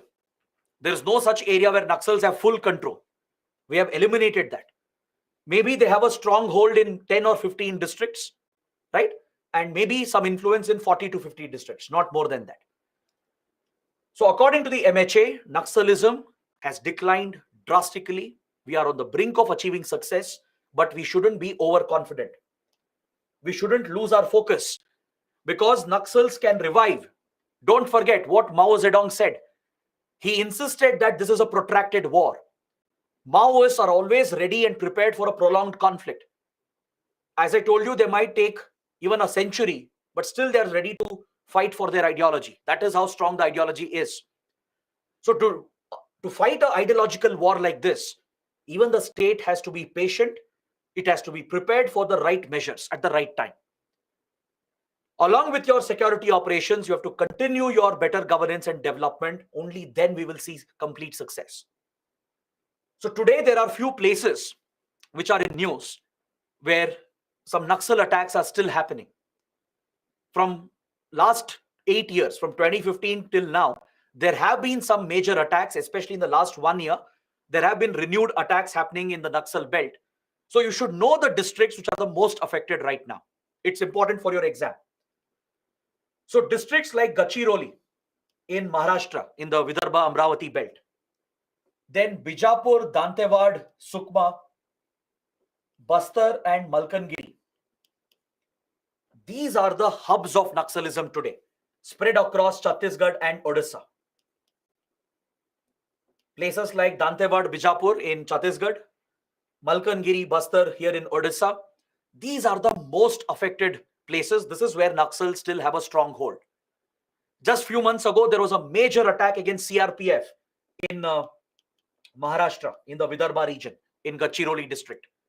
There have been big attacks in Dantewad, Bastar and Malkangiri as well. So these places, right, they remain the hub and stronghold of Naxalism.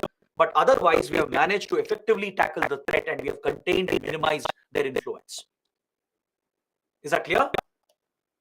There is a place called Swabhiman Anchal. Have you heard of it? Swabhiman Anchal in Odisha.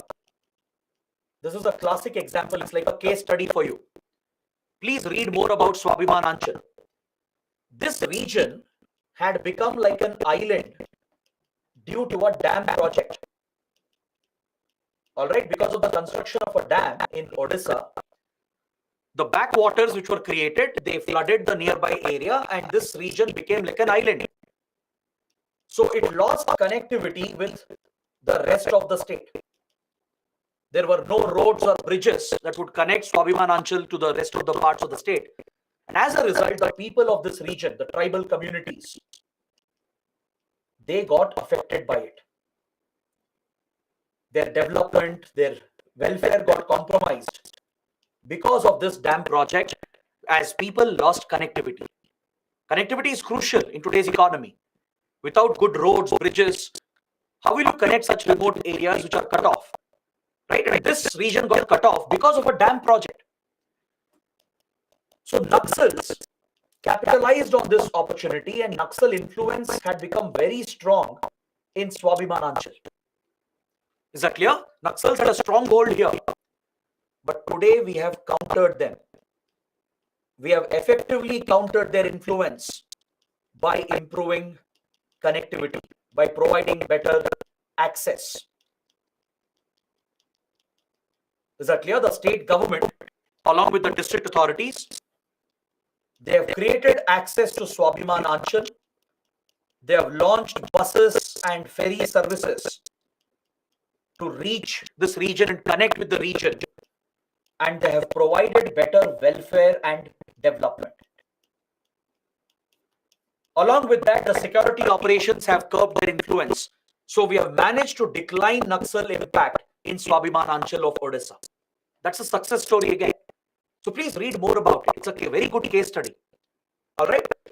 So this is where I would like to stop my discussion. We have completed a big part of this chapter. Tomorrow, we'll continue the discussion. We'll discuss the specific strategies adopted by India to tackle the threat of Naxalism. All right, we'll discuss the twin approach. We'll discuss the twin approach where we are focusing on development to provide better governance and to bridge the governance deficit. And parallelly, we have improved our security operations.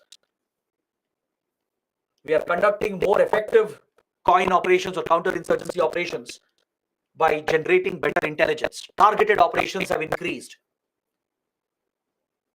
in the last 15 years. And we have eliminated many top leaders and mid-level commanders. So that is the role of intelligence-led operations. If you can generate real-time actionable intelligence, and if you can target the financing network, the top leaders and mid-level commanders, you can bring down these movements accompanied with parallel development and governance. That is the twin approach India has taken. That is why we have seen success in the last 2 decades. All right. So tomorrow we'll study about this and we are going to close this chapter. So for today, it's enough. Let's stop over here. Let's see if there are any questions, any doubts that are pending. SMEs, if you try, if possible, please push some questions into the dismiss section. Pick some good questions. I don't see any questions here. In the meantime, I'll look at the open section as well. Monica is asking, do countries like USSR played a role in rise of Maoism? No. USSR is limited. The communism of USSR was limited to its own country. It never spread its ideology to other parts of the world. Of course, during Cold War period, it was different. When the Cold War rivalry existed between US and Soviet Union, of course, then Soviet Union was promoting communism in other countries.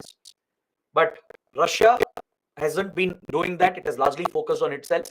And the rivalry between Russia and the West is an interpersonal rivalry they have. It has nothing to do with Maoism and left-wing extremism in India. Shalini is asking, any NCERT book for internal security? No, there is no specific book as such. And again, like I said, you don't need any extra material. Just understand the basics from the classes, use the PPTs and the notes and current affairs material. That is enough.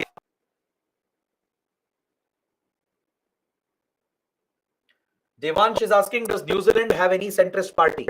Yes, New Zealand, even Australia, they do have few centrist parties. But you need not focus on them. You need not go into the details. Usually some developed countries will have some centrist parties.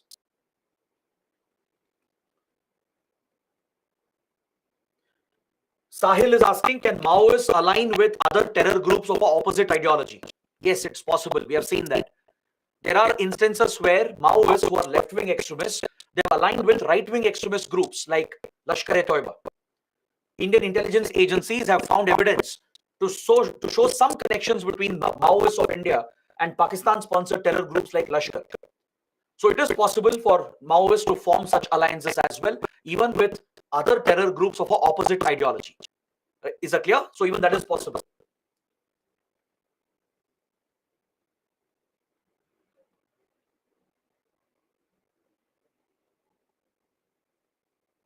Kumari is asking, can we say that Maoism or Naxalism has no future in the coming years as the ideology itself is flawed and based on wrong methods? Absolutely. You can definitely say that. See, in the future, we don't know what will happen. We might defeat the ideology completely, or we might even see a revival. But one thing is for sure, the ideology has no place. You can definitely say that the methods are wrong. The ideology itself is wrong and it's rooted in the wrong place, right? But considering what India has done, we might very well eliminate this extremist outfit and we may even achieve success in the coming decade. Who funds them? Ravi is asking. We'll discuss that tomorrow. Don't worry. It's part of the security approach. We will discuss the financing of Naxal outfits. We'll understand how they raise funds.